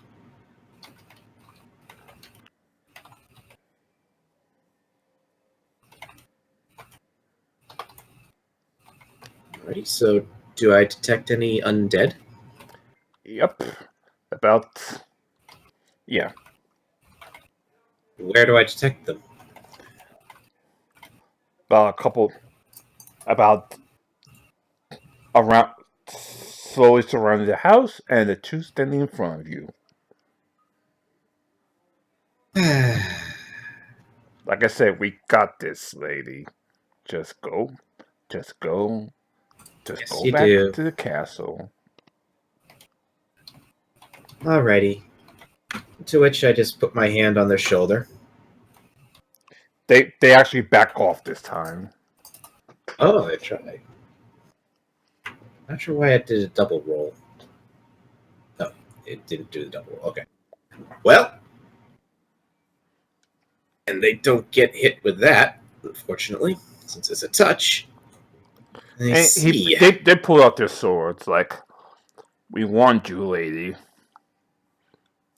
Well then. And Saloon withdraws her rapier. It seems that we're going to have to fight then. And she has like her revolver in her left hand. Actually gets actually like get some It's been a while since we actually had like a here fight. real quick. Yeah, it actually has been a while.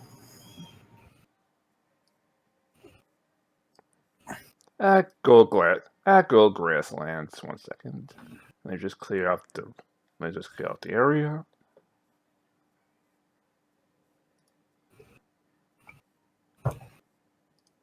Oops. Let me copy your thing.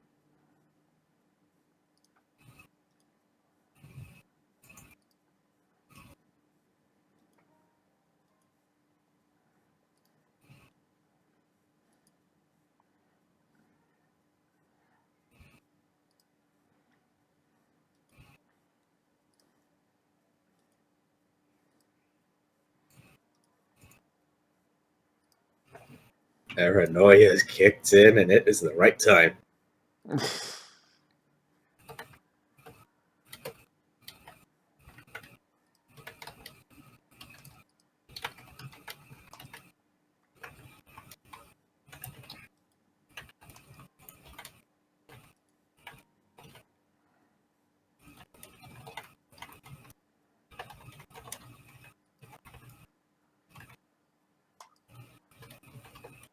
Okay. All right, So now good. okay, just preparing a battlefield. Okay. And I'm just going to drag.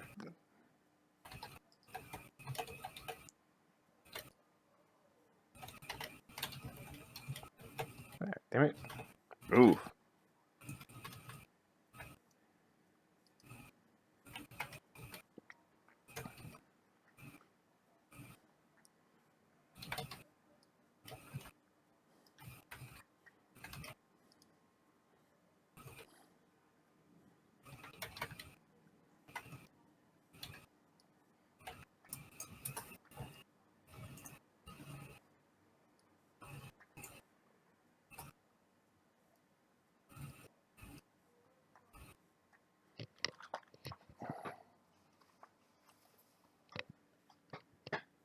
Alrighty. Where do you want me to set up?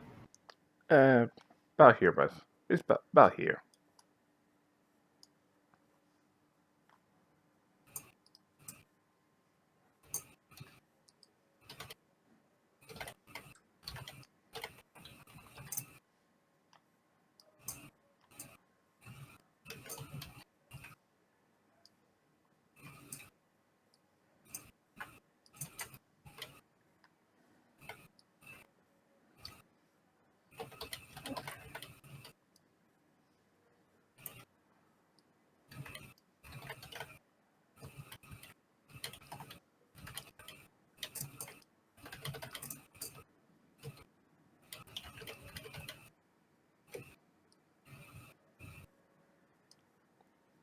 Let me just get some drawings real quick.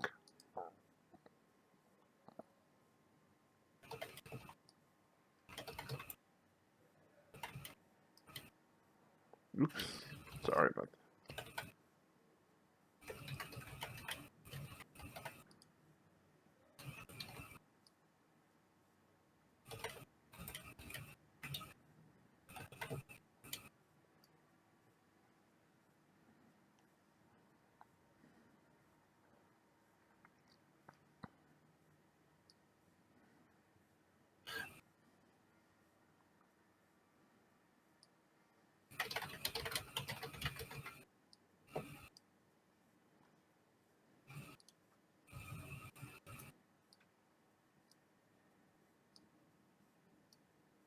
And he's obviously asleep, so let me just.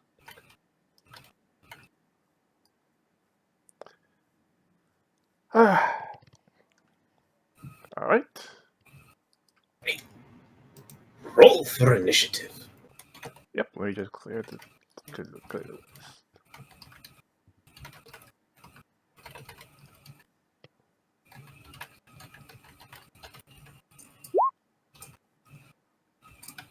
And that's not right. What happened?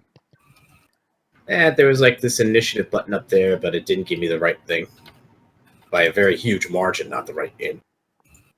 Yeah, that's the curse I'm set with as well. Look at all those vampires. There we go. That's more accurate. Don't worry, guys. I got this. None of you know about this?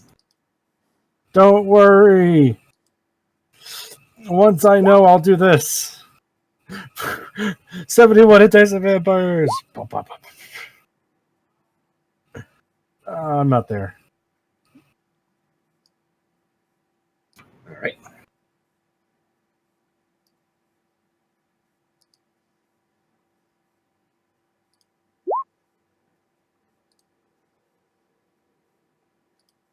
All right.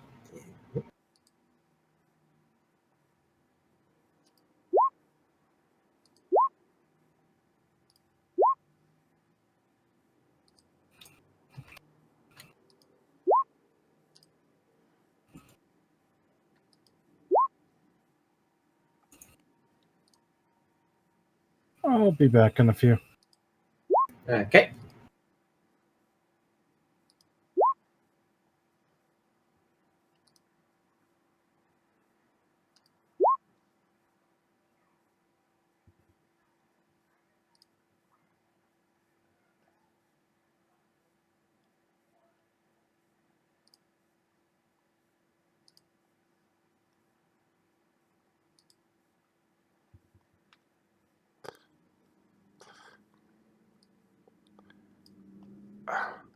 All right, choose this out. So he's not. This is obviously not in. He's not in combat, but let the games begin. Yep. He's asleep. Yeah, that's why I'm All putting right. That's why I'm putting right here. Okay. My first. All right. What I'm going to do is this. As my action, I'm going to use the spell Sending and send a message directly to Vikrin. It will say, "Vampires, please provide assistance," and I give like the address of the place where we're at. How many rounds is it going to take me and a group of clerics and paladins to get? The high district is right by the castle, so probably about 3 rounds. Okay, yeah, Vikrin is rushing. Alara's on his tail, plus a couple of clerics. Alrighty. And question, like this thing here, this is like the door, correct? No, that's the window. The door is about. All right. So here. basically, we're all in the same room. Okay. Yeah, doors right here. About a couple windows here. All right. Then here. I'm going to move And here. Here.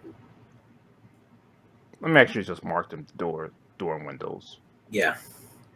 I shall move here and be prepared to defend Juicy with everything I have. And that is my turn.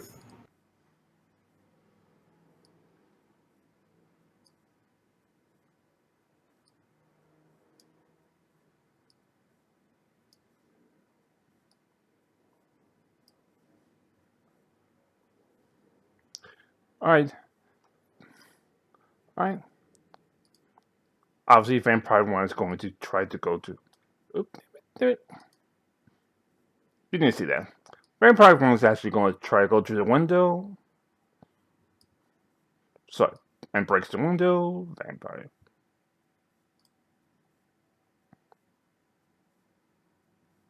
Vampire do the same thing.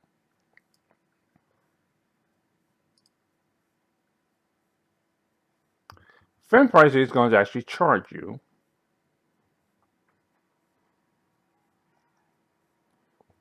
And just slam you. All right. Let's see, does this hit? Let me fix this. I always forget to actually set to frickin' NPC public rules. Because I'm a derp.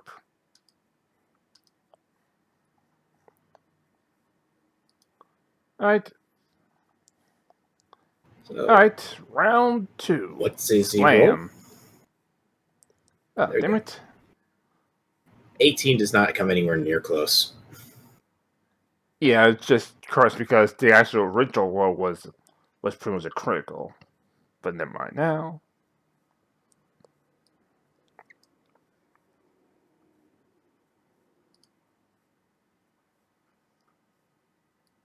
All right. Alright, let me just move something out of the way. Saying, no, which vampire is what? Next is this guy. Alright.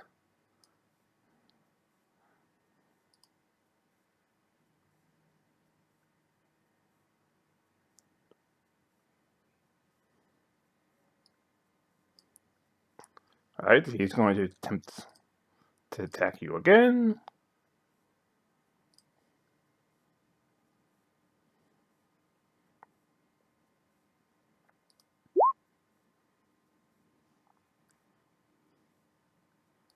It's a miss. They're just looking like, wait a second, we have swords. Let's just use our swords from now on. Alright.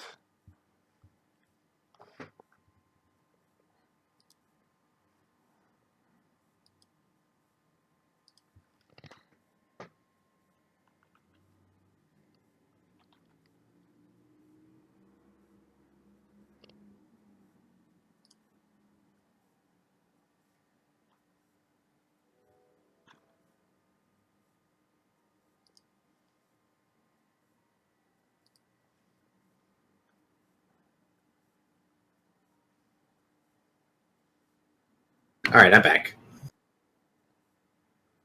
Continuing on. All right, let's just get some. And just get something real quick.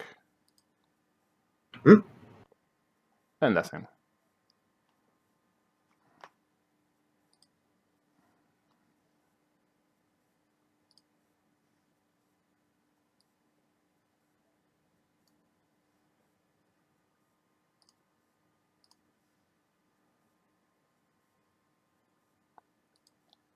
And 1 second, I've kind of screwed up.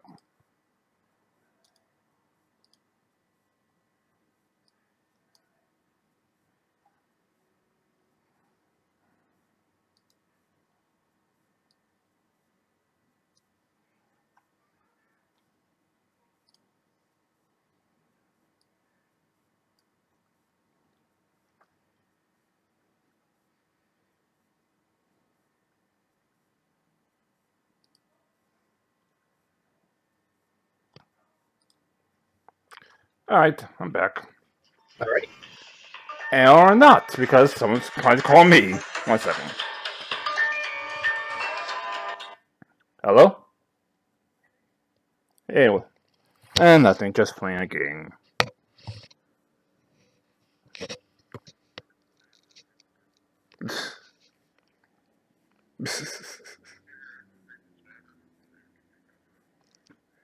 Sure, why not?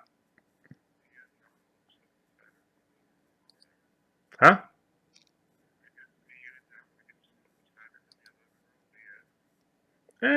We can in my room. Yeah. Sure.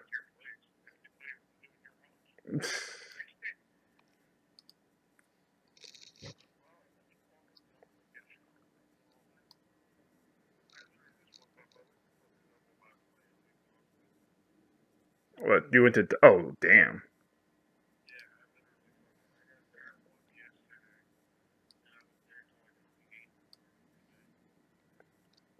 Alright.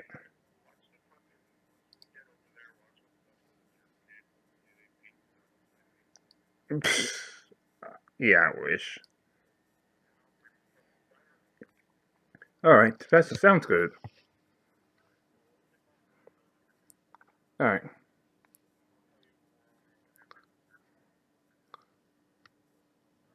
Alright. Bye.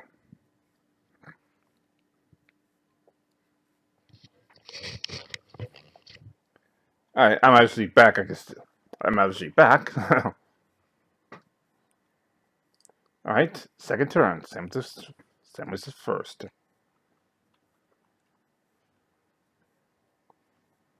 Hello? I'm here.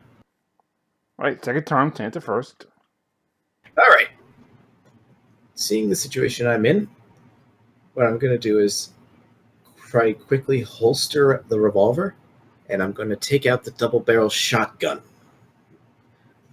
I think me doing that provokes an attack of opportunity from these two guys. Yeah, so you're going to get nailed quite a bit. All right, so let's see what they do.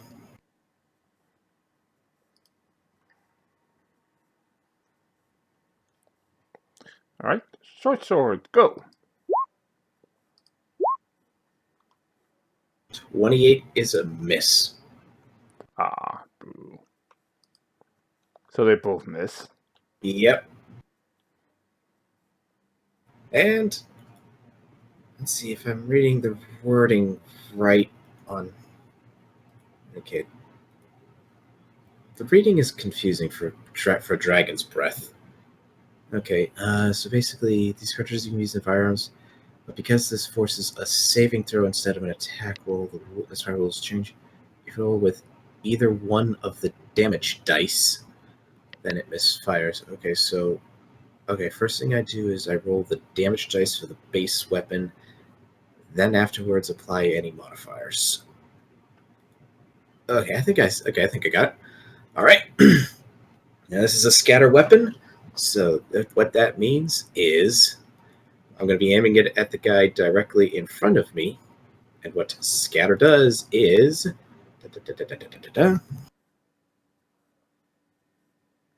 Scatter weapons can shoot different types of ammunition. Blah blah blah blah blah. Each attack roll takes a -2. Okay, so it doesn't quite work how I thought it did. Okay, so it's not like I can just have it. Okay, so it attacks all creatures within a cone. Okay, there we go. So how big is my cone? And my range is... Alrighty. So the range for the shotgun is 20 feet, so it's not quite as big as I'd hoped. But everything within...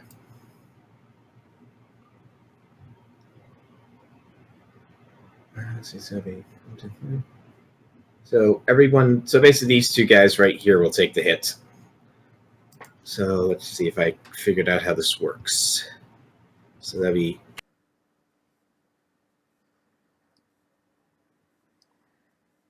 So basically, since we're rolling it using... You know what? Screw doing Dragonfire rounds, because that's just confusing right now. I'm just going to use regular attack. That makes it a lot easier to figure out.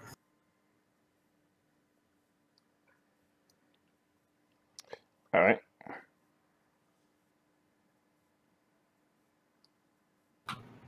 Does the 39 hit any of them? Of those two? Okay, so both of these guys are going to take...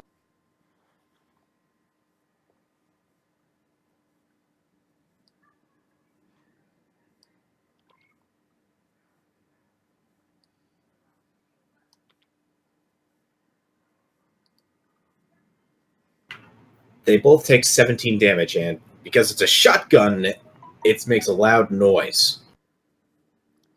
Ah. But of course, obviously, everyone heard. Yep. But since I can still do 3 more attacks.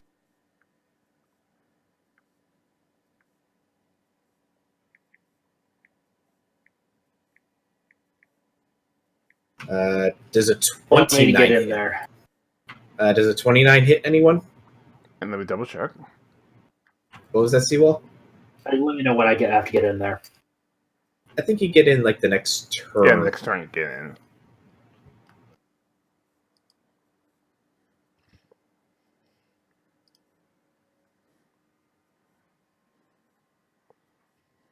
Yeah, you make it 29.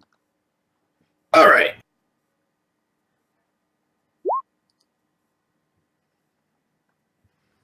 $17. Then reaction, reload. How tough are these guys so far? All of them are still alive. I'm guessing those hit. Yep.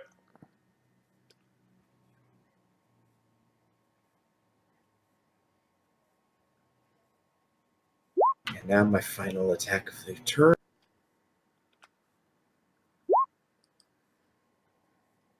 Ooh. Confirm it.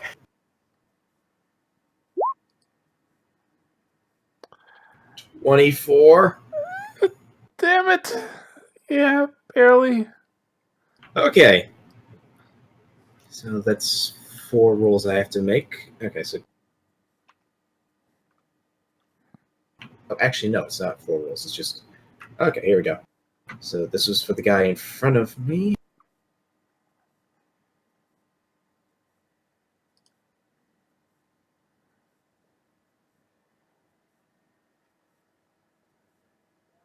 Range on the shotgun is ×2. Okay.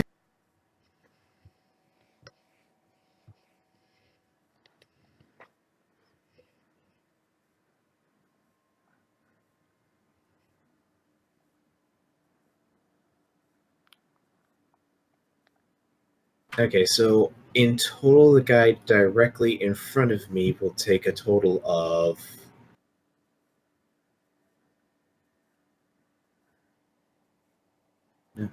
plus...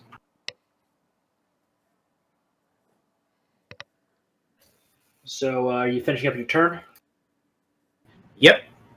Okay. I would like to have Vikram approach stealthily before he gets his full round attack.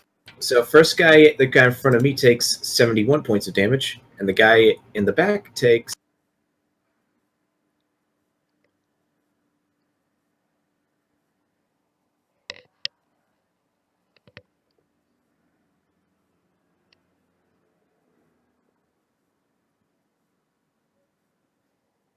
Okay. 81. All right.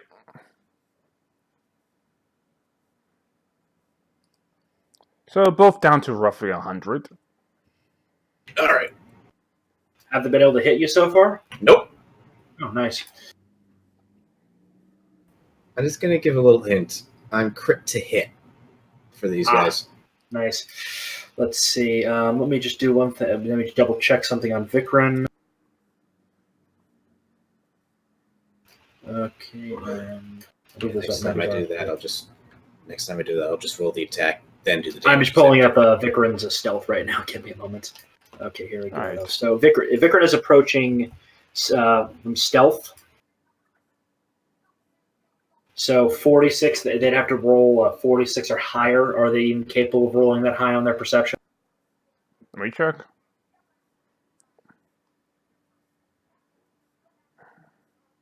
Why did I do this?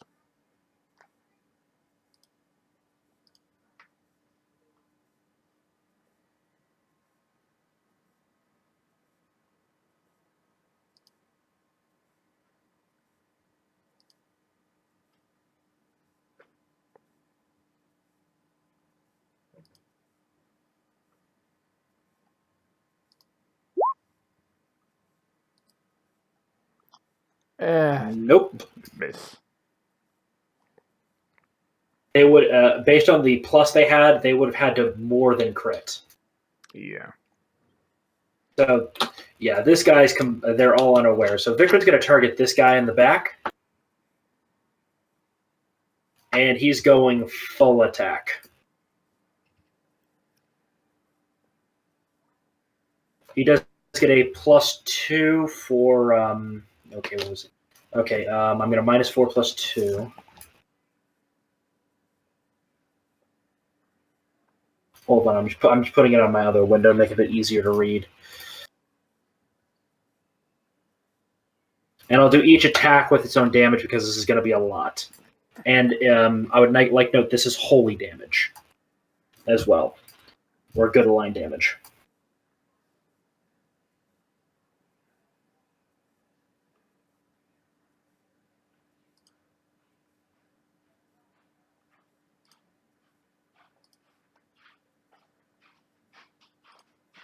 Okay, 38 versus this guy's flat foot AC, since he's unaware. Yeah, you catch him. Sorry? Yeah, you catch him. Oh, sorry. Yeah, you catch him. Okay.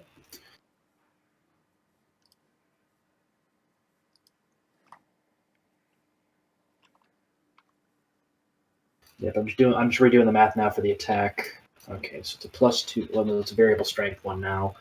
So that means that it's +4, +4, +2.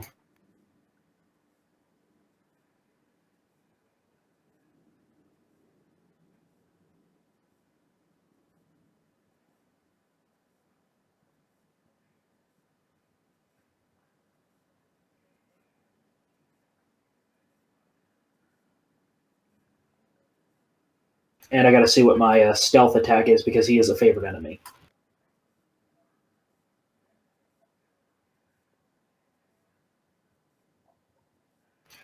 Okay, he takes 102 damage from that first shot. Is he still alive? Yes, he is. Okay, take 2. Yeah, even the stock band players what I'm using right now have at least 200 HP. Okay, that's his second attack. 37 versus Flatfoot. Yep. Well, stock band player with a long sword.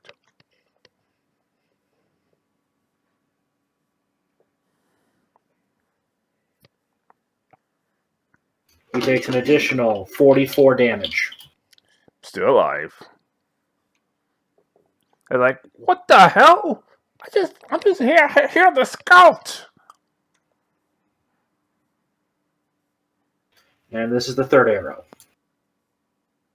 Miss. Yep, by Golden Mile. Yep.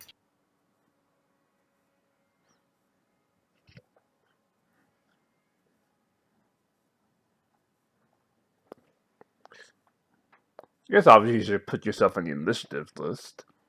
23 versus Flatfoot. I think that hits. Yeah, it does.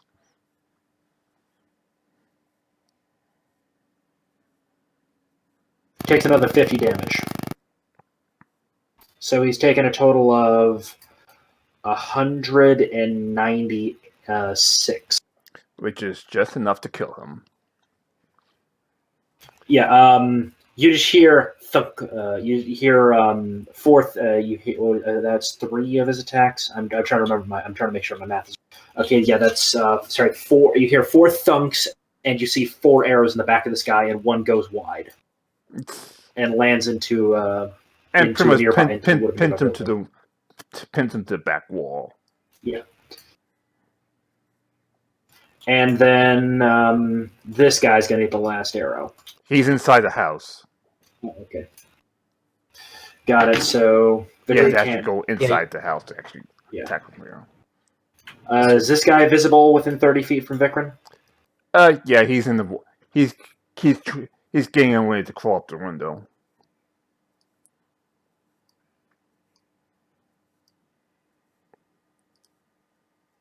The last one was a 16, so that means 11 plus 11 probably misses his flat foot. Yeah, it does. Yep. So last shot goes wide.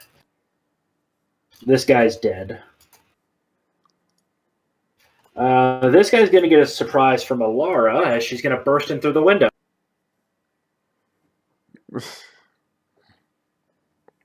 Shield bash time. Because who doesn't love shield bash?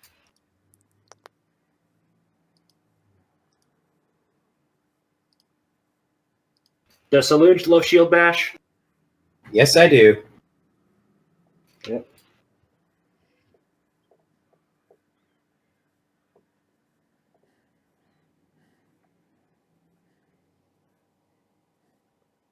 Okay, hold on. I'm just doing my math really quick.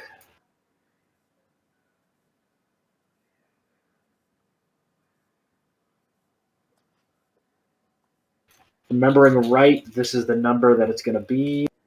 A 31 versus Flatfoot. Versus Flatfoot CMD. It. Let me double check them with Shield Bash. But double check one thing with it.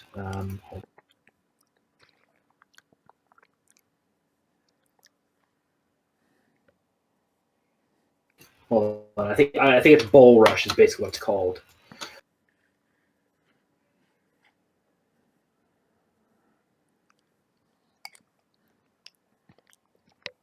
Sorry, I'm just double checking these. It's been a little while since I've done that.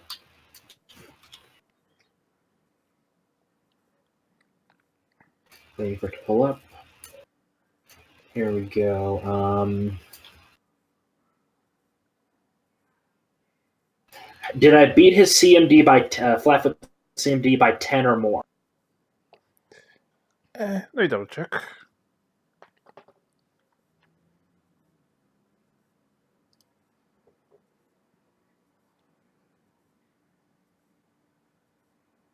Yeah, you beat this. He goes flying into Saloon and is now prone on the ground right here. And there's now a paladin standing where he once stood. Yep. Would you like to... All right. So since he's going into me, do I get the attack of opportunity? No, not in this case. Ah, well. And Vikram was pretty much right there, so.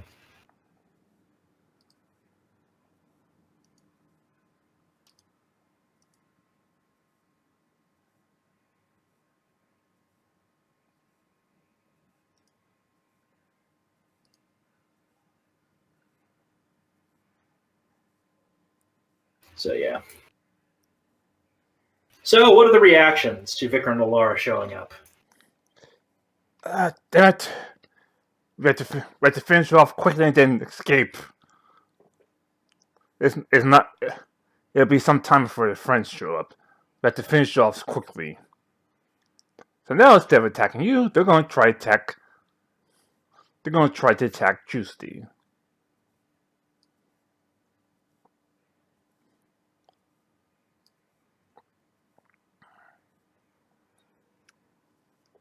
Well, obviously he's going to be flat-footed by default because he's sleeping.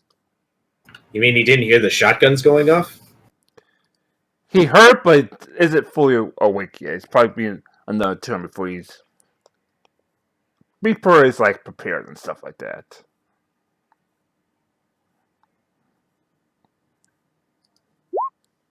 So by default, he takes only 6 damage. That's evil.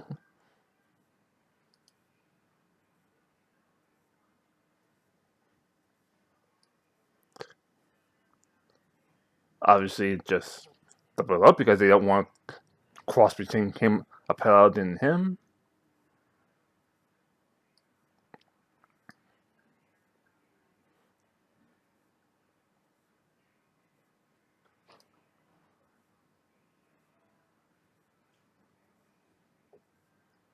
I'm gonna try attack her and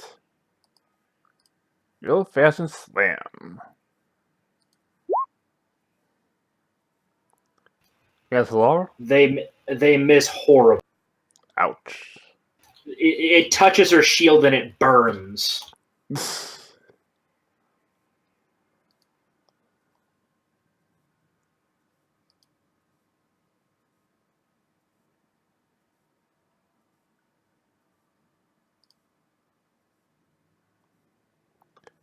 I'm just gonna try attacking Juicy again.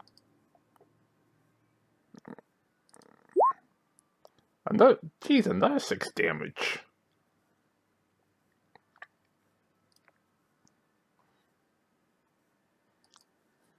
It's like this character doesn't want to die. Am I being hit by mosquitoes? No, not him. The Juicy, which, like, what the hell? The rest is going to step out the door, like, hey. Hold on, there's actually a spell Alara would engage. And the other two. Okay, it is a immediate action spell. All right. You open up a brief but powerful divine connection between you and another creature, taking on the damage and other effects. Creature suffering. The creature is hit when a creature in range is hit by an attack or fails to save throw. You can cast the spell, and the wounds or effects are magically transmitted to you instead. So Alara basically takes 12 damage. Auto parry. No, she can only take 1 of it.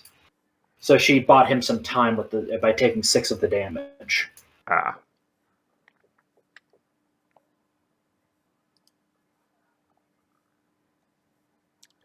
And there are 3.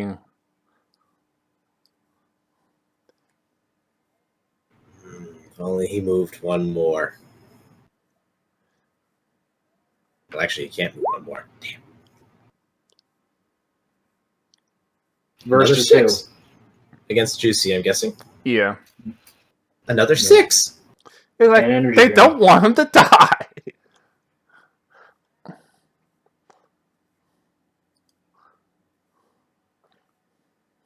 Okay, that's just weird. It's not letting me edit her sheet at all.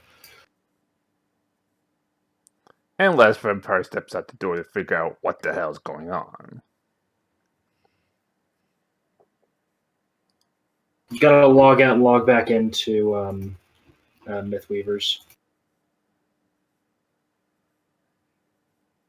Double barrel is too dangerous right now, so putting that away, getting 3 more attacks of opportunity against me, and taking out the rifle.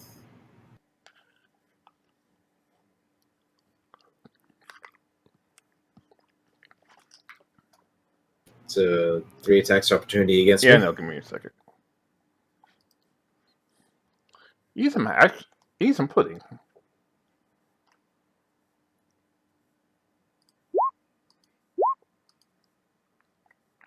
None of those hit.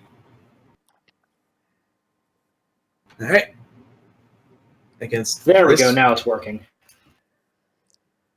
against the guy right here.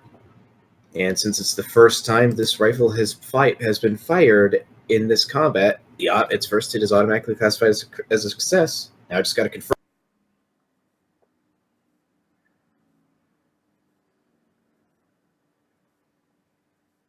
Does a 32 confirm? Yeah, it confirms. Okay. So I'm not sure if he'll actually survive this. Let's just make sure of it first.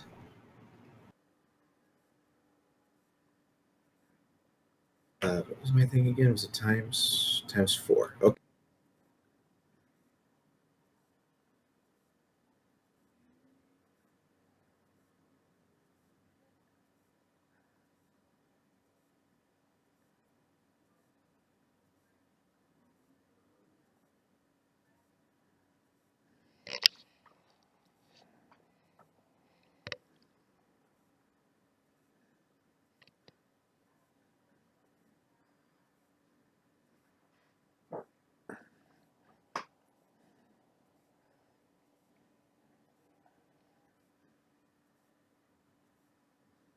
Does he survive 170 damage? Actually, I think he does.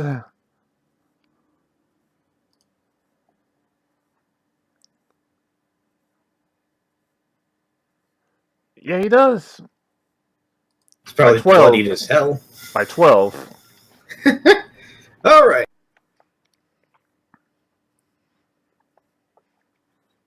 So attacked. He just backs up like, what the hell? One more shot against him. 34 is a hit.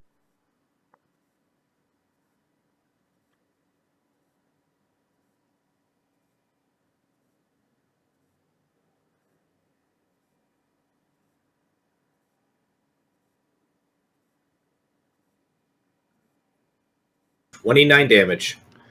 As he backs off from the rifle blast, you put one gun in his forehead.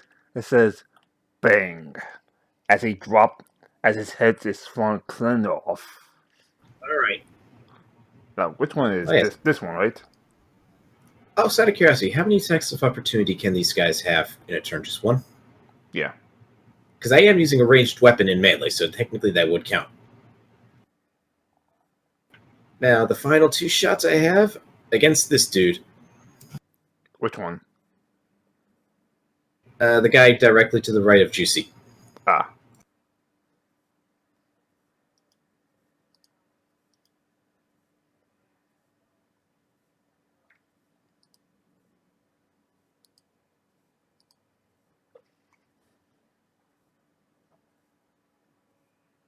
Does a 27 hit? Yeah. All right.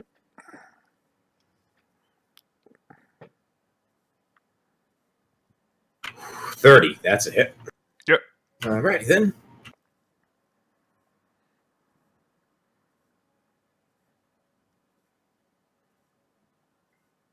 Okay. All right, so he takes a total of 68 damage. All right.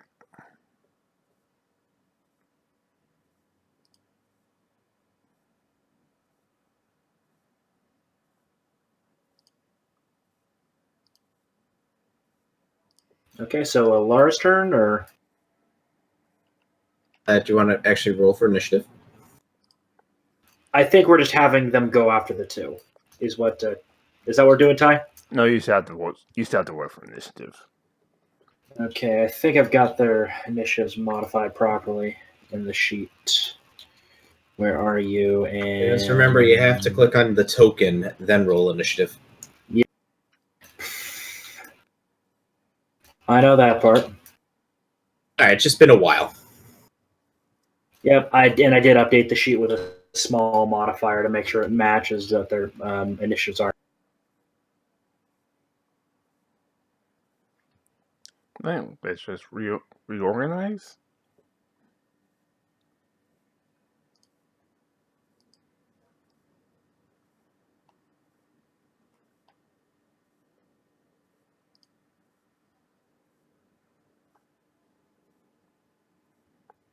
All right, saloons go.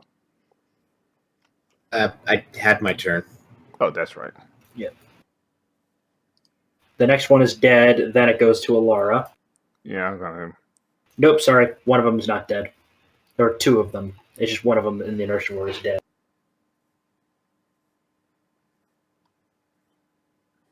All right, he pretty much tosses the other vampire into something or another. He tries to stab Juicy. Let me see if she actually would hit.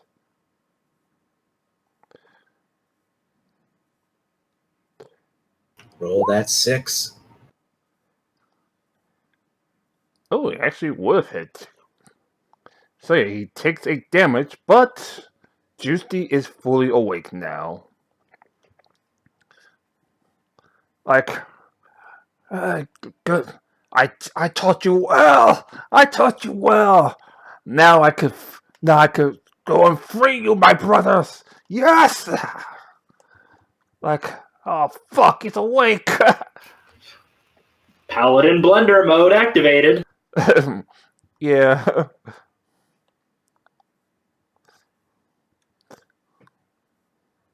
All right, Alara, go.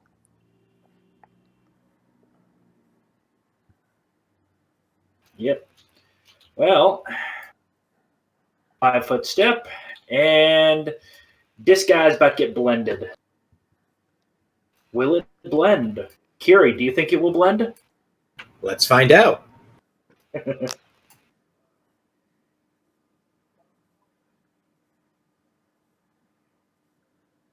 Okay, assuming the numbers are up to date, which I believe they are. A +4 Holy Sword these days, I think. No, +3. +3 Holy Sword.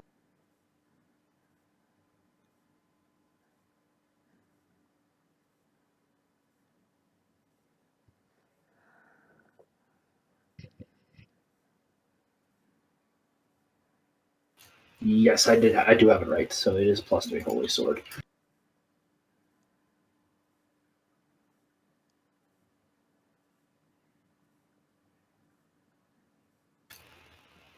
First stab.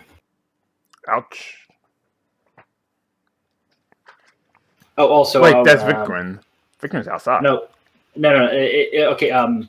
That's my generic. The Vikrin pictures. That's my generic. Okay. I just don't switch the tokens all that often. So I'll swap over to Alara to keep it a bit easier. So yeah, so I'll roll her damage, which is going to be significant because I forgot to mention I'm also smiting evil on this guy is basically a swift action, which means that roll's actually even higher. Sorry, I forgot about that. Just pulling up the Paladin and Pathfinder just to double check what the numbers should be. He's undead. He's considered undead, Yep. So this is going to hurt even more. Adds a charisma bonus to attack rolls and adds her paladin level to all damage rolls made against if the target is an outsider with evil subtype and an evil or an undead creature. The bonus damage in the first increases to 2 points per level of paladin possessed. So this going to hurt.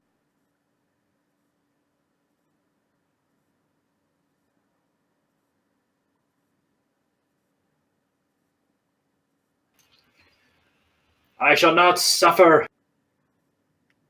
Wait, we're 17, so Alara should be should be 15, then it should be a 12th level paladin. It takes in one slice 33 damage.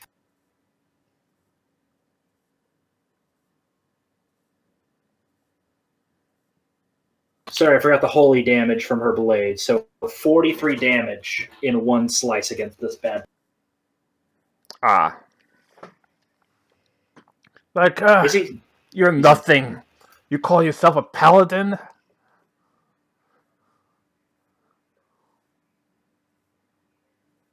Okay, then this one will be 20 plus.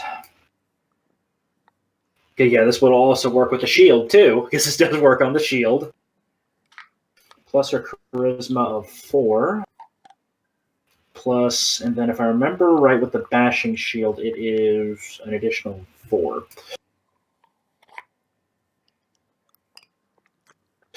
34. It hits.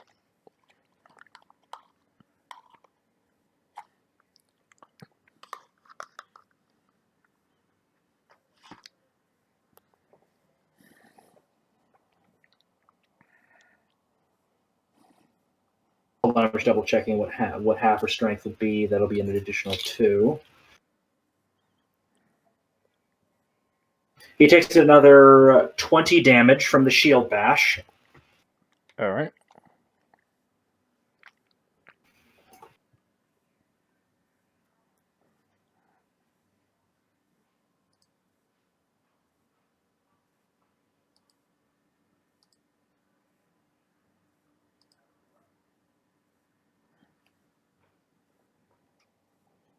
Then this will be so the base is 22.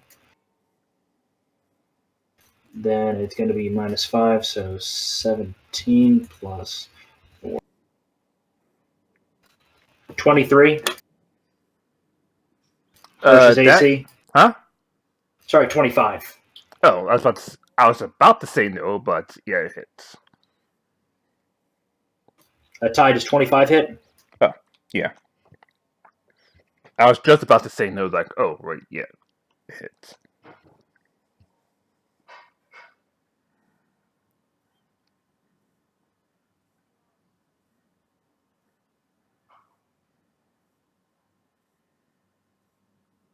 Plus another 30 damage. All right. Then one final swipe of the sword. 28. It hits. 32 damage. So we have 32, 60. This is all bypassing any DRs he has because she did Smite Evil on him. 62, 62, 80, 82, 82, 115, Which is 125 total damage he took. Which is along the shotgun blast from earlier was enough to kill him. So yeah, the final sword swipe cuts his head clean off.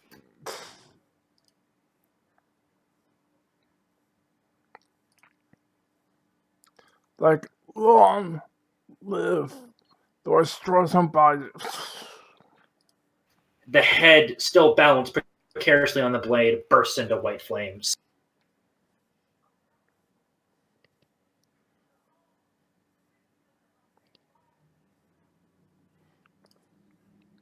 Right? Well, they see that their opportunity is lost and try to retreat. Oh, and by the way, Sandra Remy, you could actually enter the battlefield now, because I'm pretty sure by now you heard the shotgun blast from earlier. Okay. Plus, my gaggle of clerics and paladins are also running around here too. So everyone's trying to leave the house now. Sadly, I have a ranged weapon out, so I can't do any attacks of opportunity. And London jumps right out the window. Well, this guy just came into Vikram's line of sight with a simple 5-foot step, of course. Let's say up there.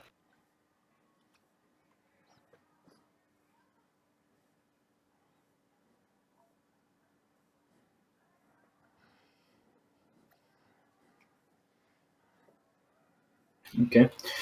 So pretty standard firing of the bow.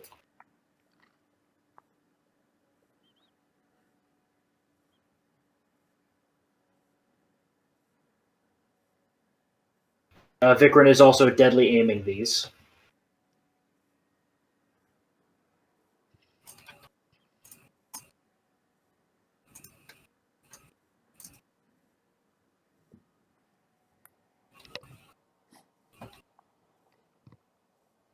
What did I come back in on? Killing vampires. A bunch of vampires. You can now join the battlefield. So 28 versus AC. Oh god. Oh, that's going to be painful. 33. So second one critted. So the first shot, I'm going to roll that right now.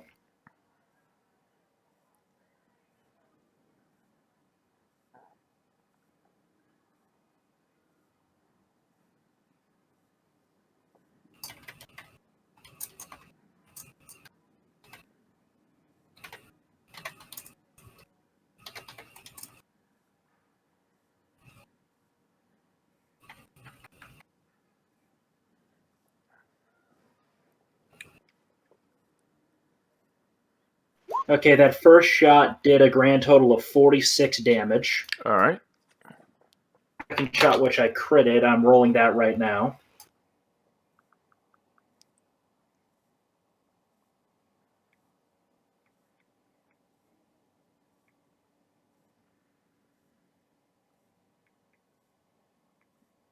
And the second shot's another 89 in critical damage. Is he still up? Yep. 47 points.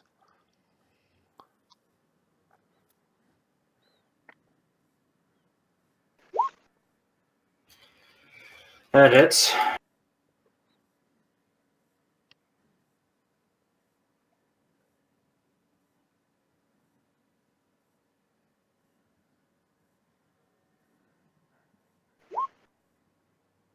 Another 31. All right. You just screw you. Is he still alive? He is still alive. I'm going to go with a negatory on that one, boss. $31. He's like, Lord Kilf will avenge me, as he pretty much Lord takes Kilth it is out. standing right in front of you. Huh? Lord Kilth is standing right in front of you. The real one. As he pretty much took the arrow straight to the chest and dies. Vikram's got no other clear shots.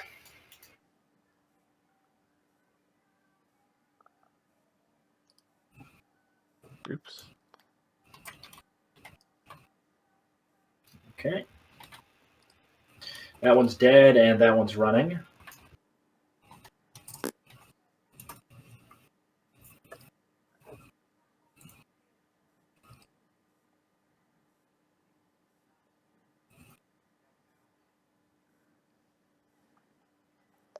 Alright. This one's still running.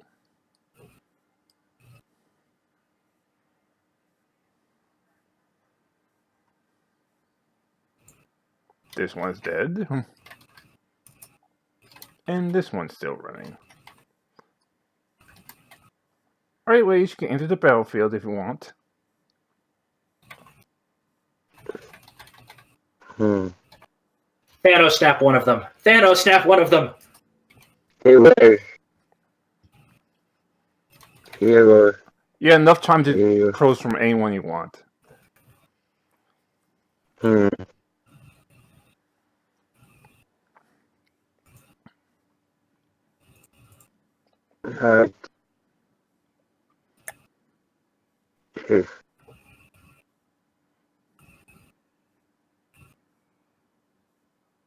So,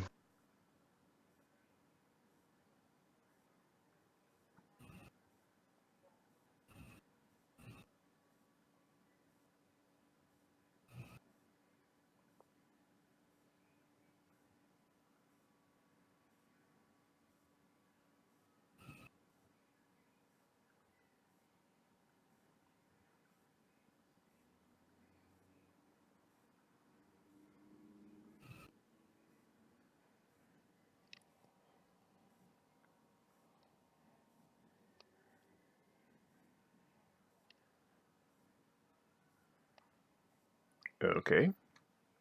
Okay. I'm trying to find the spell. Oh, okay. I could make my turn while you're looking. Yeah. Alright, I'm go gonna ahead. go shoot this guy.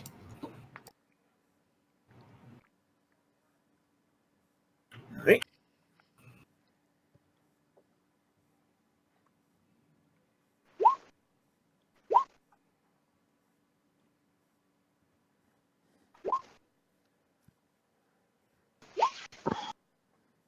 Uh, 27 hit. Yep. Alright, all 4 hit.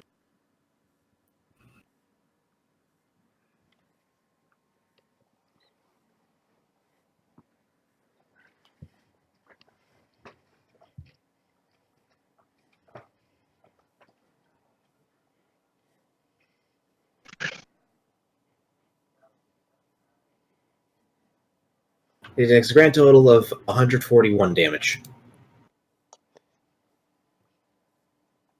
Ouch. Still alive, just not exactly in best of shape. Good shape. Yeah.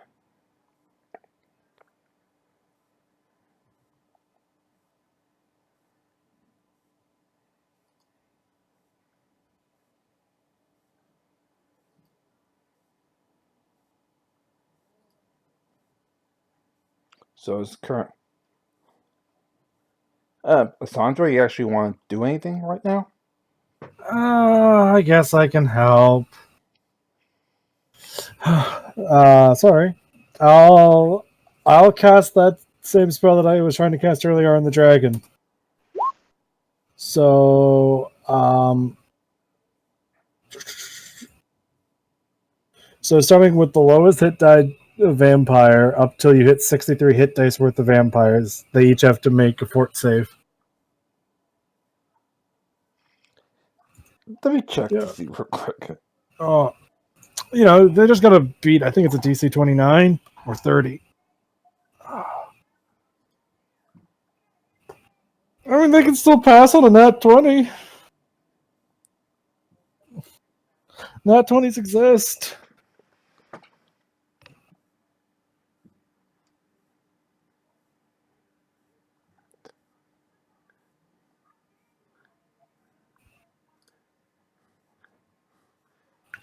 Yeah, I don't think none of them's rocking that, so.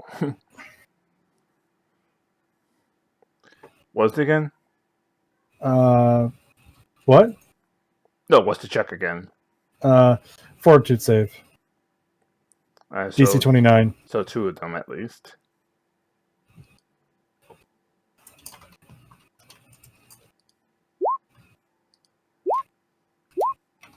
Oops.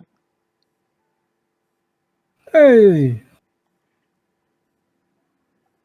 None of them make it, so they're all destroyed. Well, 3 of them are destroyed. 2, I meant. Also, these are vampires with 20 hit dice each, I'm guessing, or something? Yeah. Wow. But yeah, 3 of them just go. Well, from existence. I clicked on the other one by accident, so 2. Just wait, they have over 20 hit dice?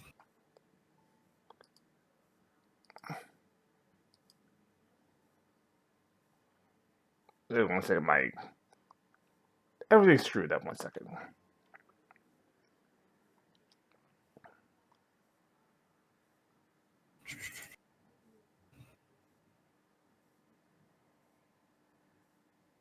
Come on.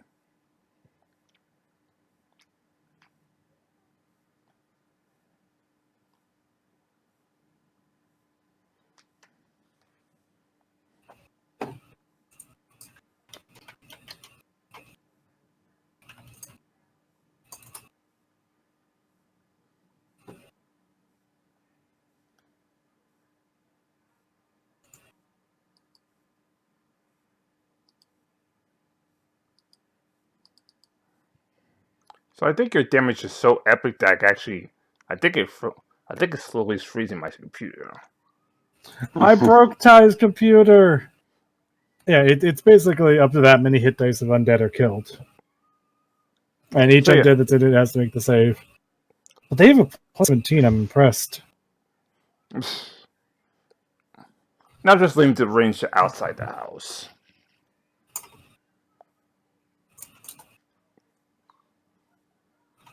Plus it gives Jim playing a time to try to snap one of them out of existence at least. As soon as my mouse decides, hey, we're actually going to let you play the game again. Okay. Have you found the spell? Yes, I take that one. Alright. Do a fortitude save.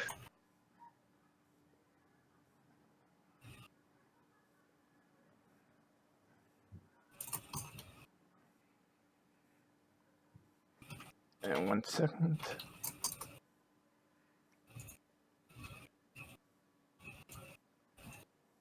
See, this is why I got a second hard drive now. Just gotta install it.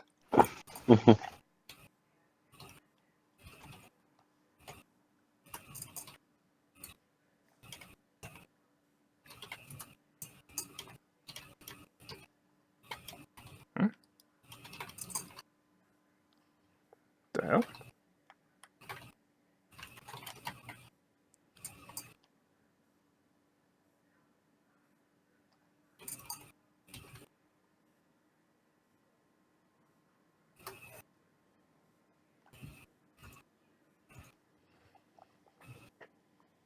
Oh, come on.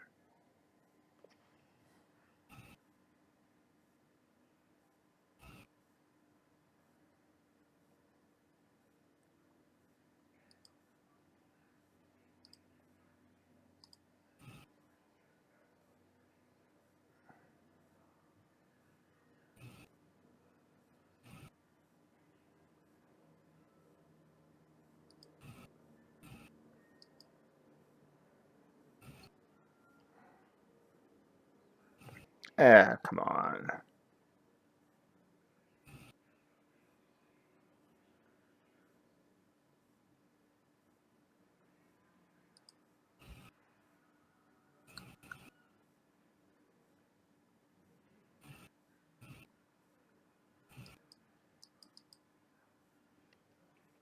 Let me see if I can just do this then.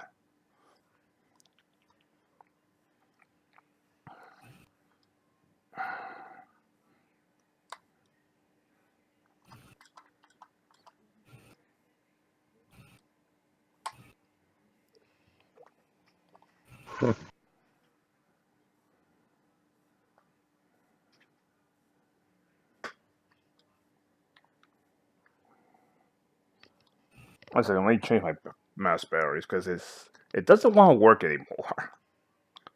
Okay. So Ty's computer's just broken. No, I think it's just my mouse is broken.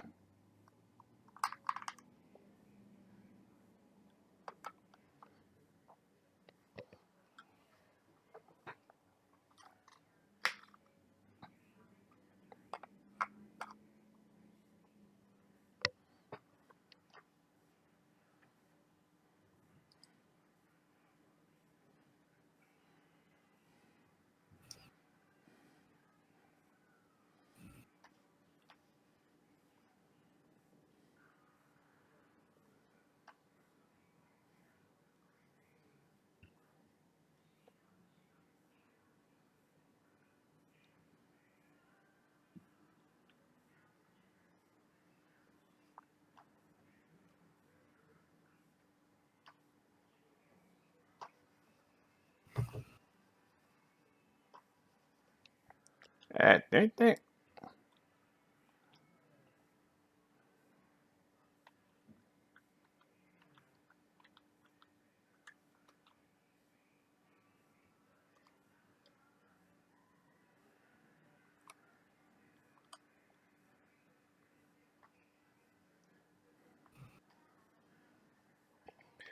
Alright, 1 second again. I'm going to switch to a manual match real quick.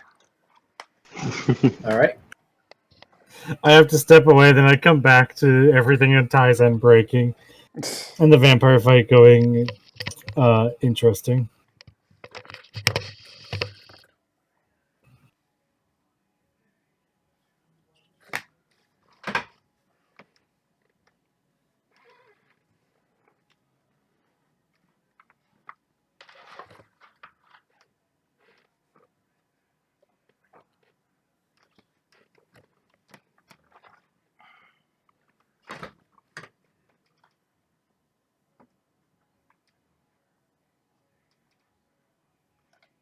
And next week is the one shot.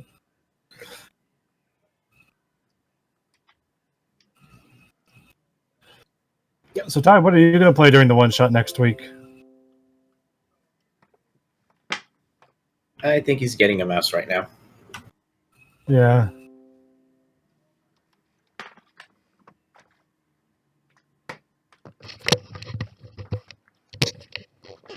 Alright, I'm good. Finally.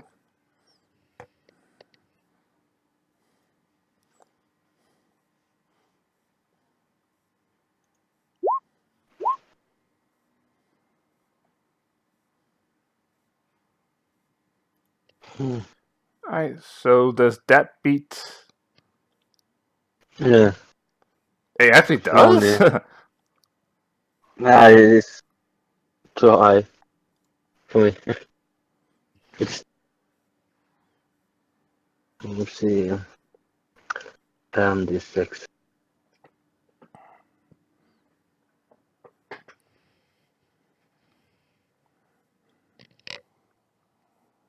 So.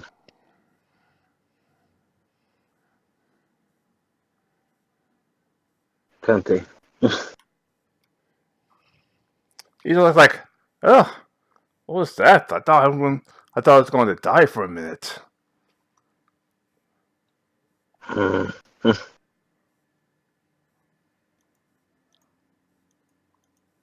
Alright, Vikram, go.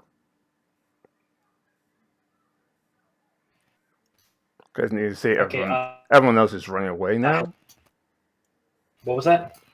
Alright, so Vikram's go because everyone else is running away. Okay. Okay, I'm gonna click my boots, which will give me an additional 30 speed, which means, let's see, could I get there? Hold on.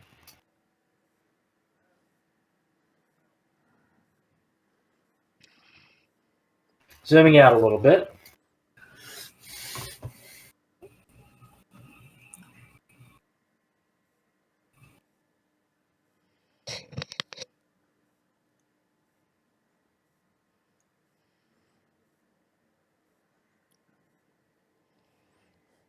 I'm trying to picture now smashing through the wall you put the vampire through, running over Tuesday, and attack this dude guy like the No, Kool-Aid Man. I don't run over him.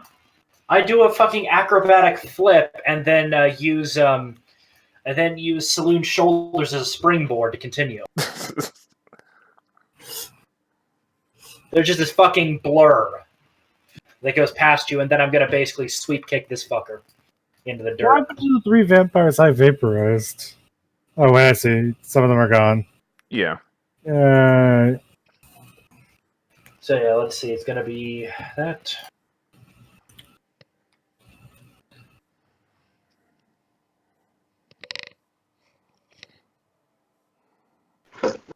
Does 41 beat a CMD? Nope. His CMD Oh yeah. is higher than Yeah, 41. yeah, sorry. Yeah, I just sweep kicked him. He's now on the ground, prone. Gotta love trips. Vickert is now standing over him, holding 2 obviously holy weapons.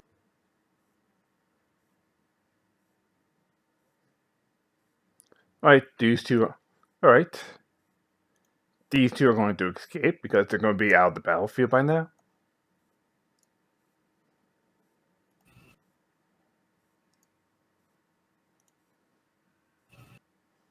Alright. You're going, Saloon. Okay. I shall move. I guess he has that one covered, so I shall move. What was my move speed again? Give me a second. No, it's only 30. Alright, so I'm going to do.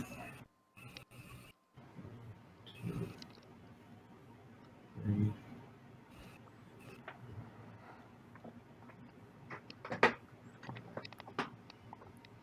Six. Okay, that's 30 feet.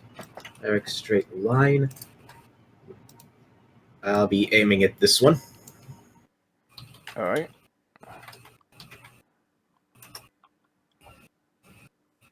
Use a trick shot.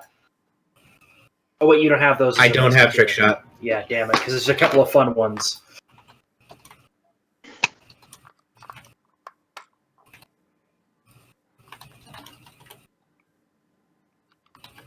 You know you only get one shot if you move more than one square, right? Oh, only.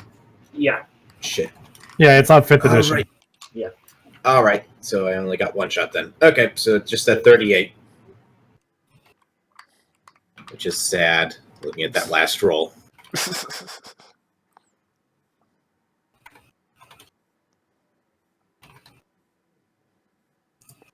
Alright, Alara, let's see if you could actually catch up to the last two. 29 damage. Ouch.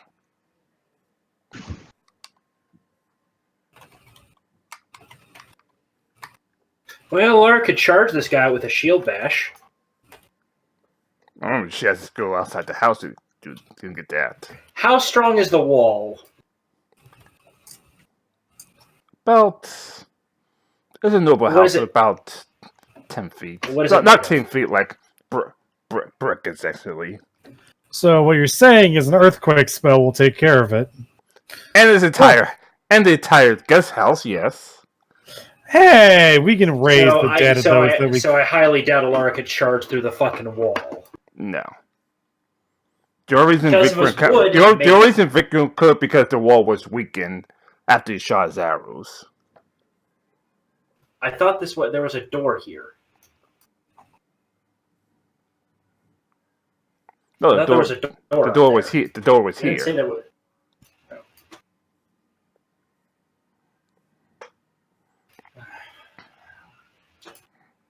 I'd have to check to see what the break strength of stone is.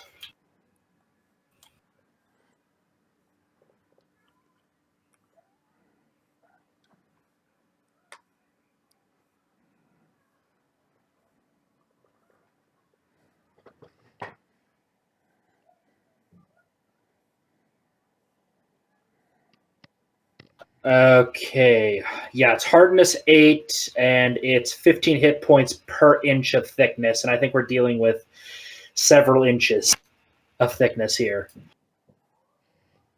Yep. Yeah, if it's hewed stone, that's 3 feet. I'd say we'd probably say a masonry wall is a good one to call it. The Yep. break DC is 35.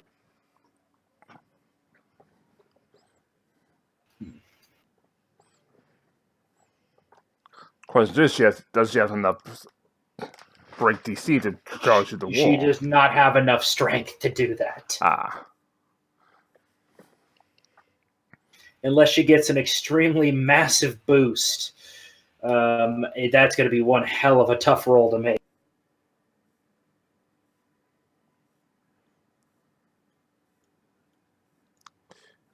All right. Saloon and Sandra and Remy, one last chance. So instead, I guess she's going to go and stab this fucker. Charge! She's going to plunge the sword into his throat.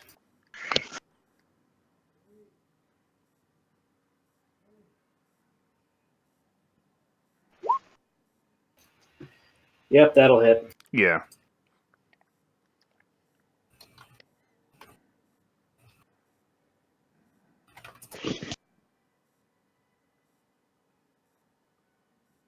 So he takes 14 damage. All right.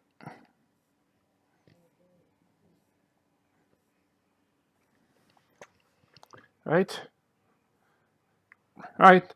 Remy, Cassandra, last chance for romance before the other two vampires escape. I guess I'll just cast the same spell. Okay, they have to make the fort save again.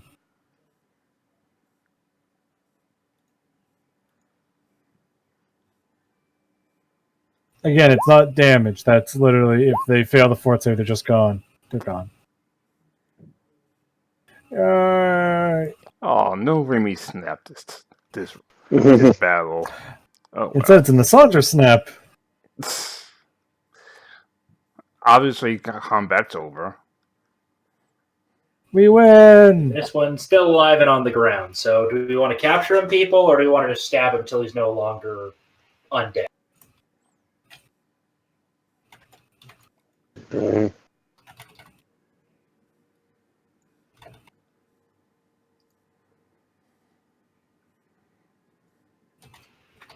So, guys, thoughts? Do we keep this one alive or we stab him? It's your city. It's we your can city. It's your choice. I'm just. I'd say a good old-fashioned interrogation would be good.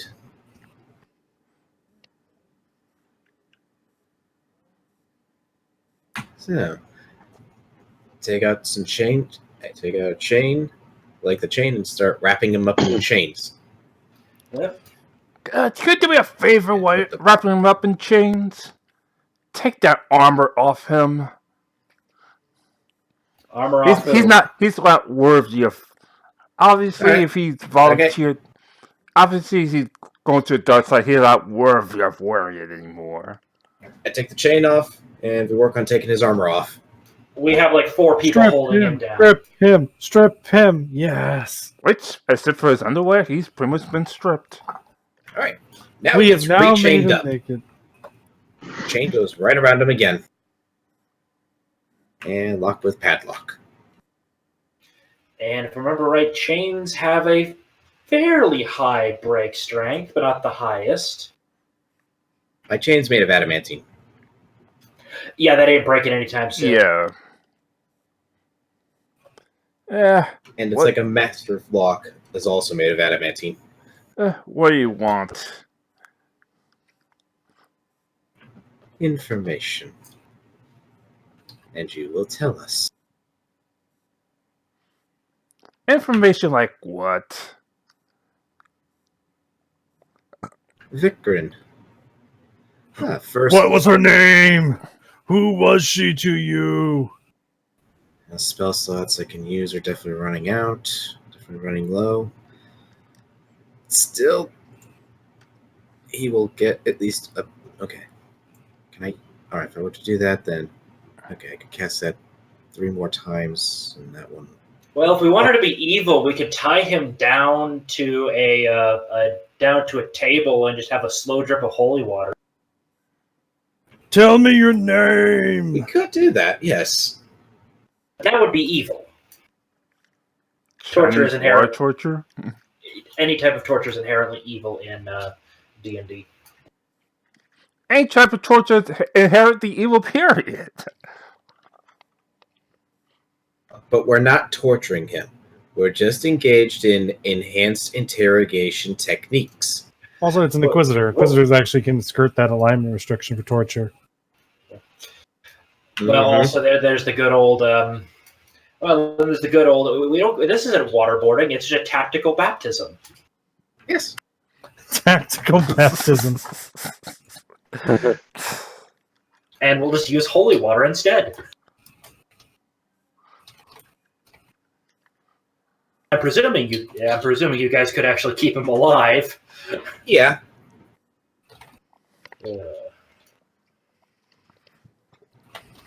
So I guess Vikrin and Saloon are gonna go good cop, bad cop. Vikrin will be good cop.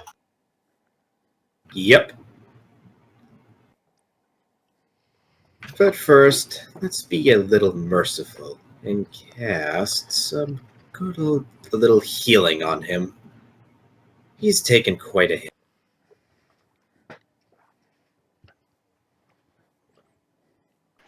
So I cast inflict serious wounds on him, so he's healed 28. Like, and we can't have our fun be ruined that quickly. Yeah, he's pretty much back to full health again. Yep, he only really took 1 slice from Alara's blade. Yeah. So, I guess let's go complete old school on this. Let's get a table and 3 chairs. We're going to need a one-way mirror and a light that is slightly swinging back and forth. We got that available? I guess you're kept. Obviously not in the Obviously not in the thing, but the castle do have something like that available. Oh, we also have Or at least a Sauter's crystal pocket ball dimension. stuff. At least a crystal ball instead of a one-way mirror. Sauter, do you have an interrogation room in your dimension? We've been over this, yes. Oh, okay. We're going to take him into the pocket dimension and put him into the medieval version of a cop drama, a crime drama interrogation room. Don't worry, he'll be fine. It's not like there's blood. Yeah, we could interrogate him extensively. Yep. So yeah, we put him into the chair. Victorine is good cop. So he offers the guy a glass of animal blood, I guess, instead of water. Here's some animal blood. Why does it smell like holy water? Drink it! Ah! No. Blood Saloon is the one opening up the flask and pouring a glass of holy water and putting it next to it. Yep. That's just not sanitary. So what? Next to it, not in the same glass. I've been thirsty for a while. So what do you guys want? We need information on your plans, who you're working for, who turned you, where they are. You know, the whole 9 yards. And why am I going to tell you this? Because otherwise we could torture you for eternity. That's not an idle Did bluff. pop in? Did Saunders open a window somewhere in there that didn't exist before? There's just like a little Sandra bot there that just says that. That is no I just look idle over to it boast. and go, when did that get there? When did that show up there? It's a Zandra. Because we'd be willing to keep you locked away as a prisoner for the rest of this war. Instead of, sending you to... which afterlife do undead go to? He's probably going to go to a Sour prison since he portrayed the military over there. Either the 9 Hells or the Abyss. Depends on if he's lawful or chaotic. Well, then there's also one for in between the two. So there's the 9 Hells, Heck, and Abyss. No, it's not called that. Let me check that one. Yeah. Oh, you're playing the game. Yeah. Afterlife, Pathfinder. There used to be Right. the planes. Here we go. No, that's not it.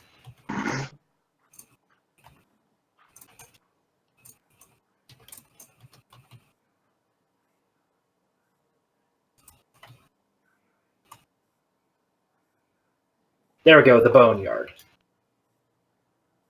Whoop, whoop, boneyard! Whoop, whoop, boneyard. It's not the Maelstrom, that's Chaotic Neutral.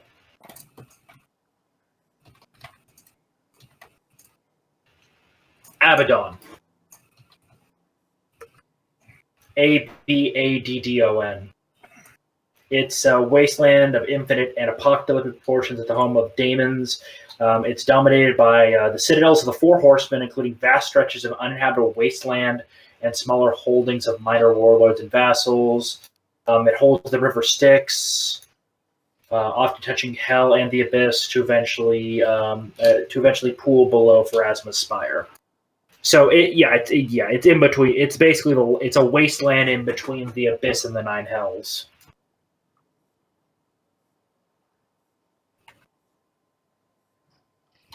I'm going to go with not a nice place to go. Fine, it's not like you could stop me anyway. If we had a gold piece for every time someone said that. Yep. It was Lord Walter himself that turned me. After all, you can't exactly convince paladins to turn under a normal vampire. But Lord Walter and Lord Struvenheiser convinced me and about a bunch of us otherwise. About 2, maybe 300, maybe.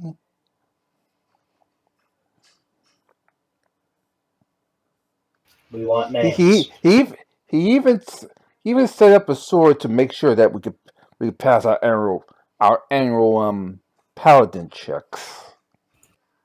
Annual paladin checks. Okay, let's check. Are you evil? No. Well, the zone of truth is saying you're lying. You know what I mean. Juicy cuts his hands and says, "Cure me." If he can't do it, well, let's just say you're not exactly going to have a good time. If you prefer to talk to him, we can bring him into the room right now. No, because he's just going to smite me on the spot. Especially since me and a bunch of others got past his paladin checks.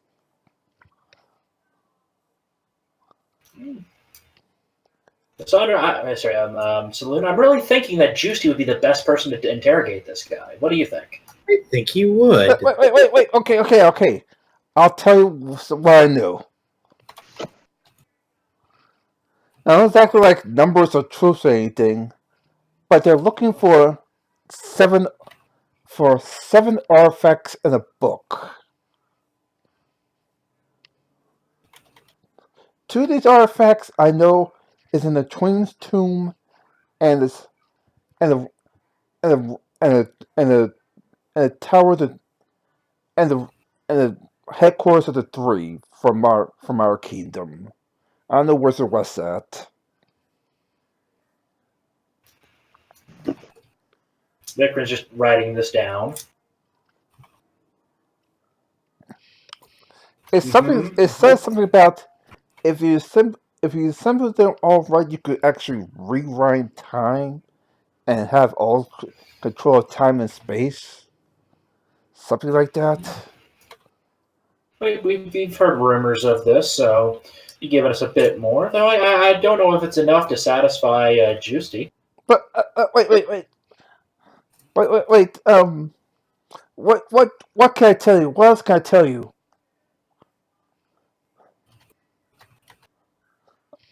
I don't even know all the names. I don't even know all the names in my own aura. I don't know how many they turned.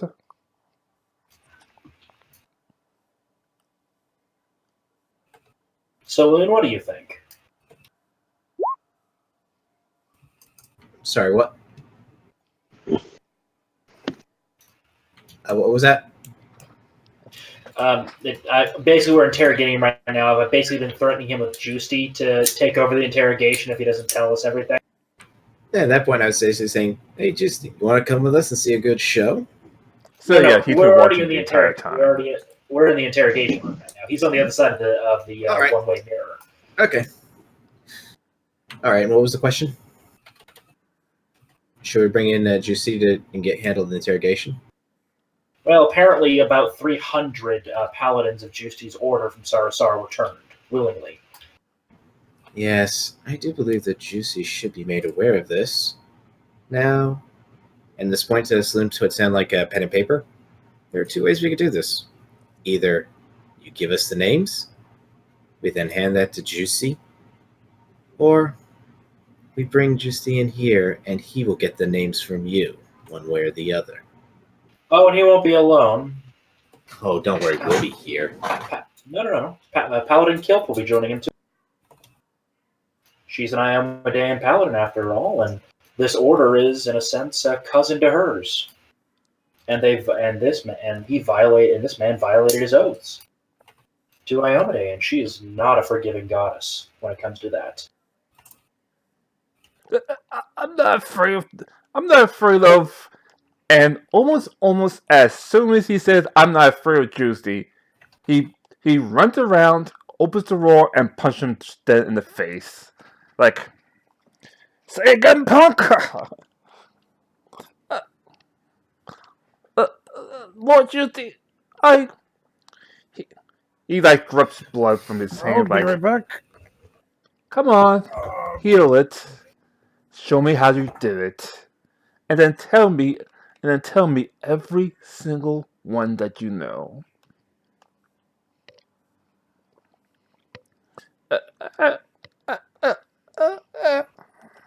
Obviously, he reaches out his hand and he can't heal it. Yeah. And at this point, Alara does join in there, and she's standing behind him. Does the vampire look in the mirror at all? I mean, obviously, he won't show up in it. He looks in the mirror and obviously doesn't show up in it at all. Yeah, he doesn't show up at all. Yeah, we just see a pair of underwear. That is just floating. It's just floating and sitting in the chair. You don't even look in the mirror. You can see Juicy's armor. It's pretty much obviously bright and shiny. So, well, currently Alara's not reflecting in that mirror, or she's not reflecting alone. There's a young human woman with dark hair standing behind Alara, looking very angrily at where that guy is. Who are you? Who's that other woman? Oh, her. Alara? Why don't you introduce her, will you? Seeing that we're from different orders, I don't exactly feel right. Seeing they're pretty different guys, I don't feel right telling. That's the Great Inheritor, which is another name for Iomade. Wait, what? Yes, the god that you once pledged to. I can tell. If you can see her in that mirror, she is not happy with you. And I've, on more than one occasion, been avatar to her wrath. Have you ever seen what happens when a paladin carries the wrath of Iomade? No. For I understand your very soul is set alight.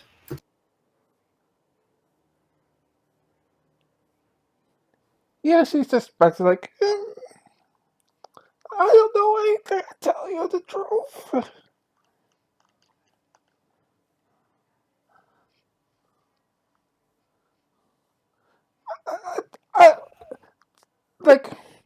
Stupid happened and the other drought lost me riches and jewels.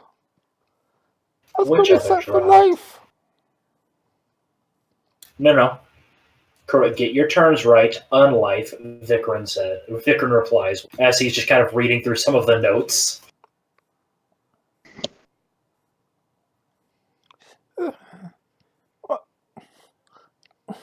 I was going to call the quote-unquote greatest army in the world. We're going to conquer and rule, and we're going to have slaves and women and everything. You can't fault me for it and Juicy punches him again. A paladin thinks beyond himself. I'm surprised he didn't fall I'm surprised you didn't fall further. How did you do it? Fine. We convinced a couple of the clerics to help under convinced or forced.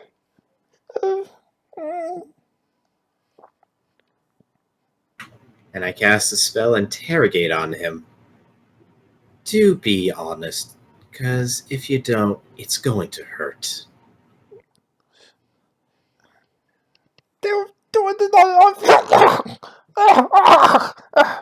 Okay, they're forced. Some with husbands, some with children, some with secrets they don't want you to know about.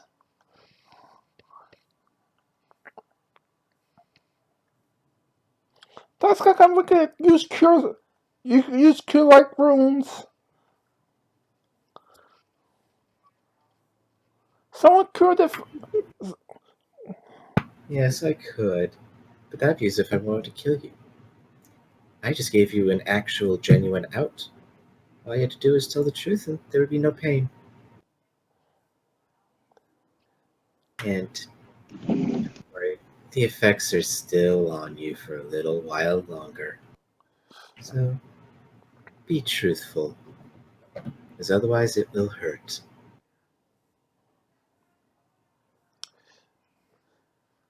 you that's the truth. The whole truth. And nothing but the truth, so help you God. Yes. And please, tell us the truth. I told you the truth. In order to pass just these tests, we forced a couple of the clerics to hide behind curtains and cast pure light runes the second he told us to. After we can't do any holy magic anymore. They couldn't have been Iobadean clerics. They're bound by the same codes as Paladin, Alara says, standing behind him. Which faith did you force into your pocket? I forgot what's good faith that is so, because even what you're calling isn't. The thing is, it probably couldn't be one of the good gods, because the paladins in that scenario would lose their powers. Yeah. So probably one of the neutral gods. I'll look it up later.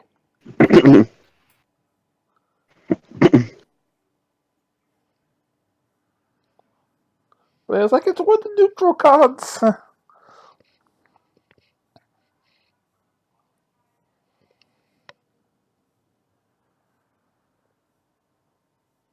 Hello? Hello. Yeah, we're still here. Yeah, it says one of the neutral gods. I don't know. He doesn't know which one though. Yeah. Like it's like we're looking. It's hard, but we have to find someone that will lose their powers the second they cast it.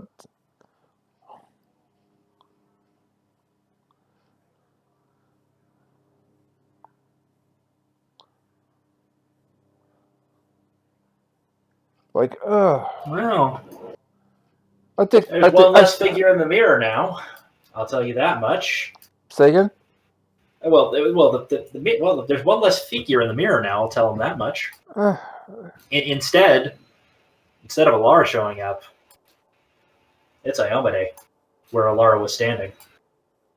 That avatar spell. Oh, what the hell? And more of an RP thing. Alara's eyes are completely glowing white at this point. Like, I could find that makes a very short list. I'll speak to them to see if their stories corroborate and tell me who else was forcing them to try rescue their loved ones, if you will.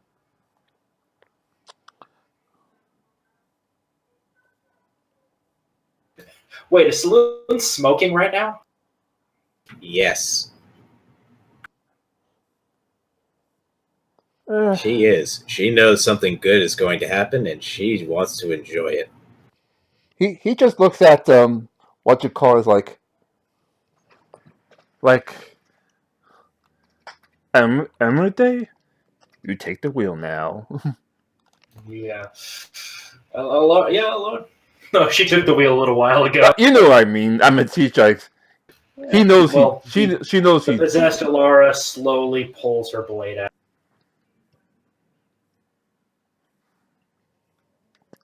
Please forgive me. Like, forgiveness has been lost to you a long time ago. Now face a god's wrath. Yep. Then with one quick slice, which does not affect the chains at all, but leaves a wound in him. Not very deep, but a little bit of white fire just starts spreading through the wound until he's entirely engulfed in pure white flame.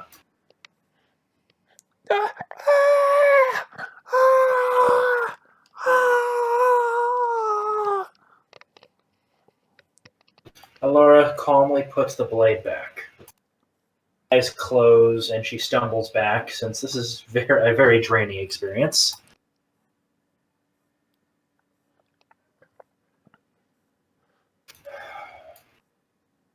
He's just there burning for a while. until there's nothing left. Yep. Just loose chains in a pile. Like, hey, Saloon, can you pass me one of the cigarettes?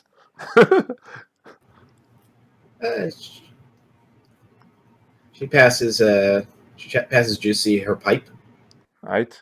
He lights the pipe with the burning, with the burning man. It's like, tastes like justice. Yep. So he's gone completely. Doesn't exist. His soul may have just straight up been deleted. Who knows? That's for Ty to decide. Yep. There's I'm not going to get any sleep after all. I have to go back home and find out that 2/3 of my order has been corrupted.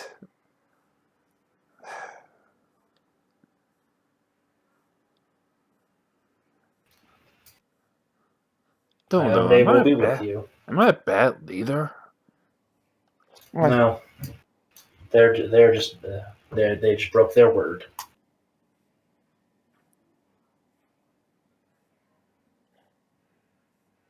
But it will guide you. Thanks.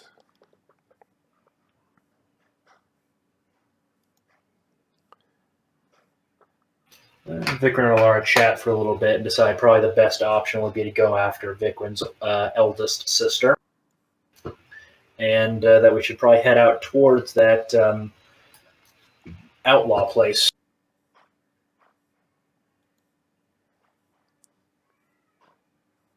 Yes. We're going to have to go there. Yep. But for first, we're probably going to need to get a little bit of rest. We've had a busy day. That we did. Yeah. Yep. And Alara's going to take a quick visit to the jail cell with her half sister-in-law. Yeah. So she's standing there, Like armor lightly dusted in vampiric dust.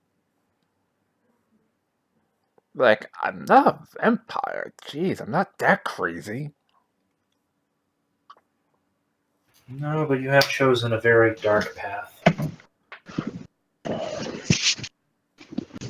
What do you expect? I'm an assassin. Vikram didn't choose a dark path. Vikram's weak. I started thinking my sister's getting weak too, to be honest.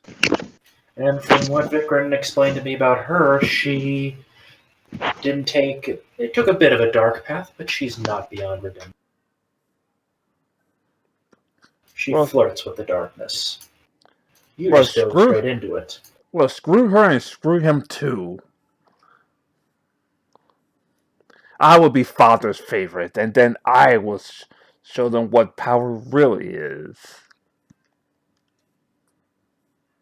But you can't. Did you ever learn of the agreements that your house made? That our house made with the dark contractor? No, not exactly. That only a male may leave the house. But what if there's no males left? Then the house falls. Unless someone takes it over. And what better people take it over than me?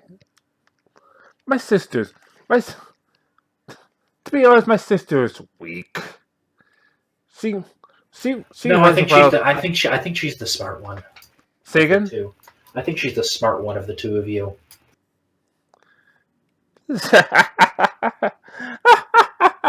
Really?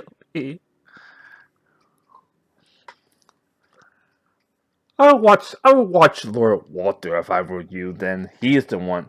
He's the smart one.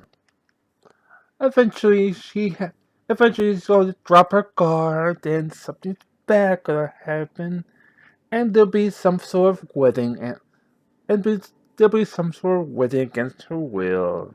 You know how it is. I actually wouldn't. I'm married for love. Oh, really? Oh, trust me. Once we capture you, Father will show you what love really is. Yeah, I don't think he's going to be surviving this war, nor the city you come from. I've never seen Vikram this angry in my life. There's a fire that's. Had a feeling it's been always burning within him. And all you've done is force him to. And he's been trying to run away from it. All you've done is force him to face it. What do you think's going to happen when he unleashes that fire on the place that he so loathes? To capture 5 Lord Strumenfine? Nothing. Nothing at all. There's a reason why Strumenheim's Army is called the greatest in the world. They haven't lost a war yet. You can ask his daughter.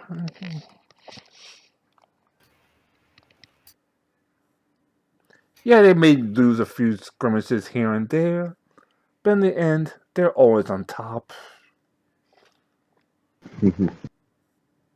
And yet they had to wait for 2 major conflicts to weaken 2 powerful kingdoms before they even struck, and they had to make an alliance with Osmodian worshippers that had a completely established, untouched kingdom underground. Uh, all to get more power, of course. Like I said, They've diluted their powers,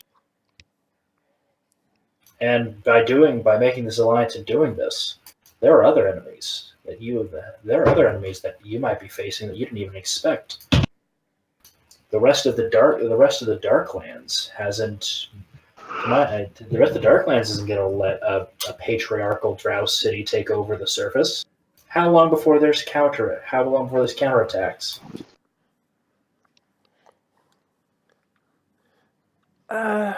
Did you even think about the enemies of your hometown? We The ones that have. have been knocking at the gates for years? We have. Why do you think the Menor family's all but one person now? That was one house in the city. I am talking about the other cities in the Darklands. The ones that you are completely ignoring. The ones that were led by female drow, not male drow. Like that drow friend you know. Like the drow lord you know. Yes. I think Sister's Lee in charge of that right this second, actually. Looking for mountains and stuff like that.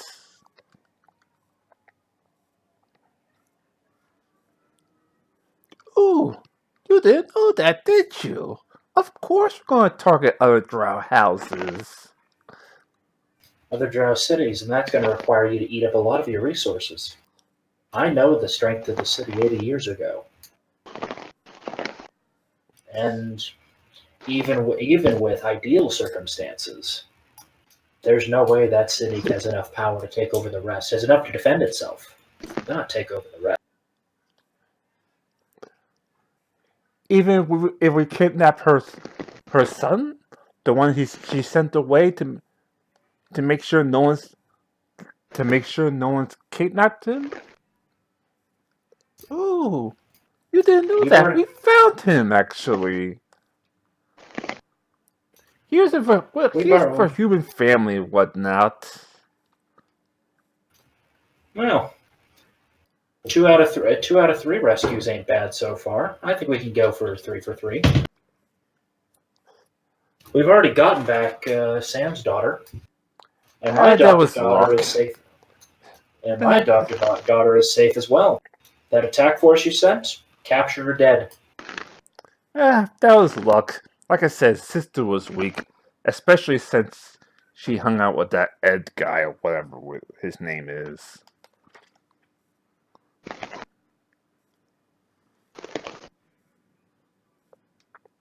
No.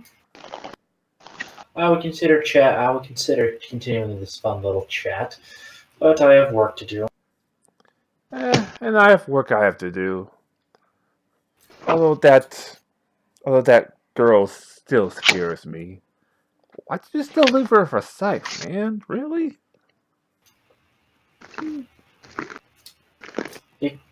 Because we are trying to help. We're trying to help bring her back to sanity. Taking that away from her will lower that. And for the time, her having that scythe is not much of a risk. She's spending time in a safe environment. And has no reason to hurt anyone with it. She's making friends with with the various denizens of this realm that you're currently locked in. No, she's making friends with golems and dragons.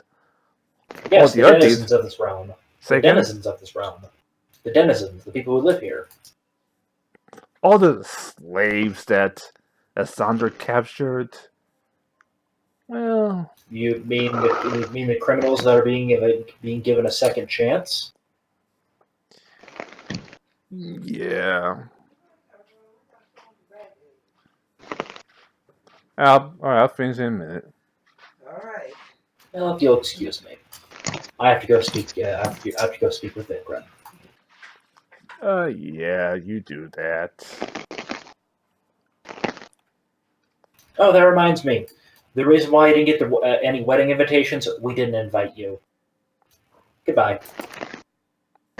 Boo!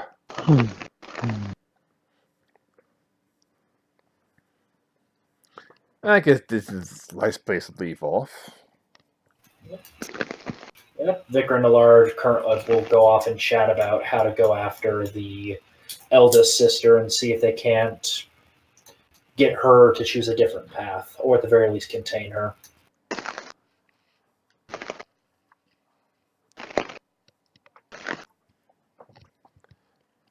Alright, so yeah, that's pretty much.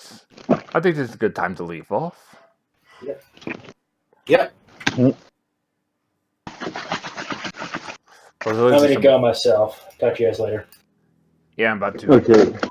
Yeah, my friends actually just arrived now, so. See you guys. Alright, talk to you later. That's it. Alright, see ya.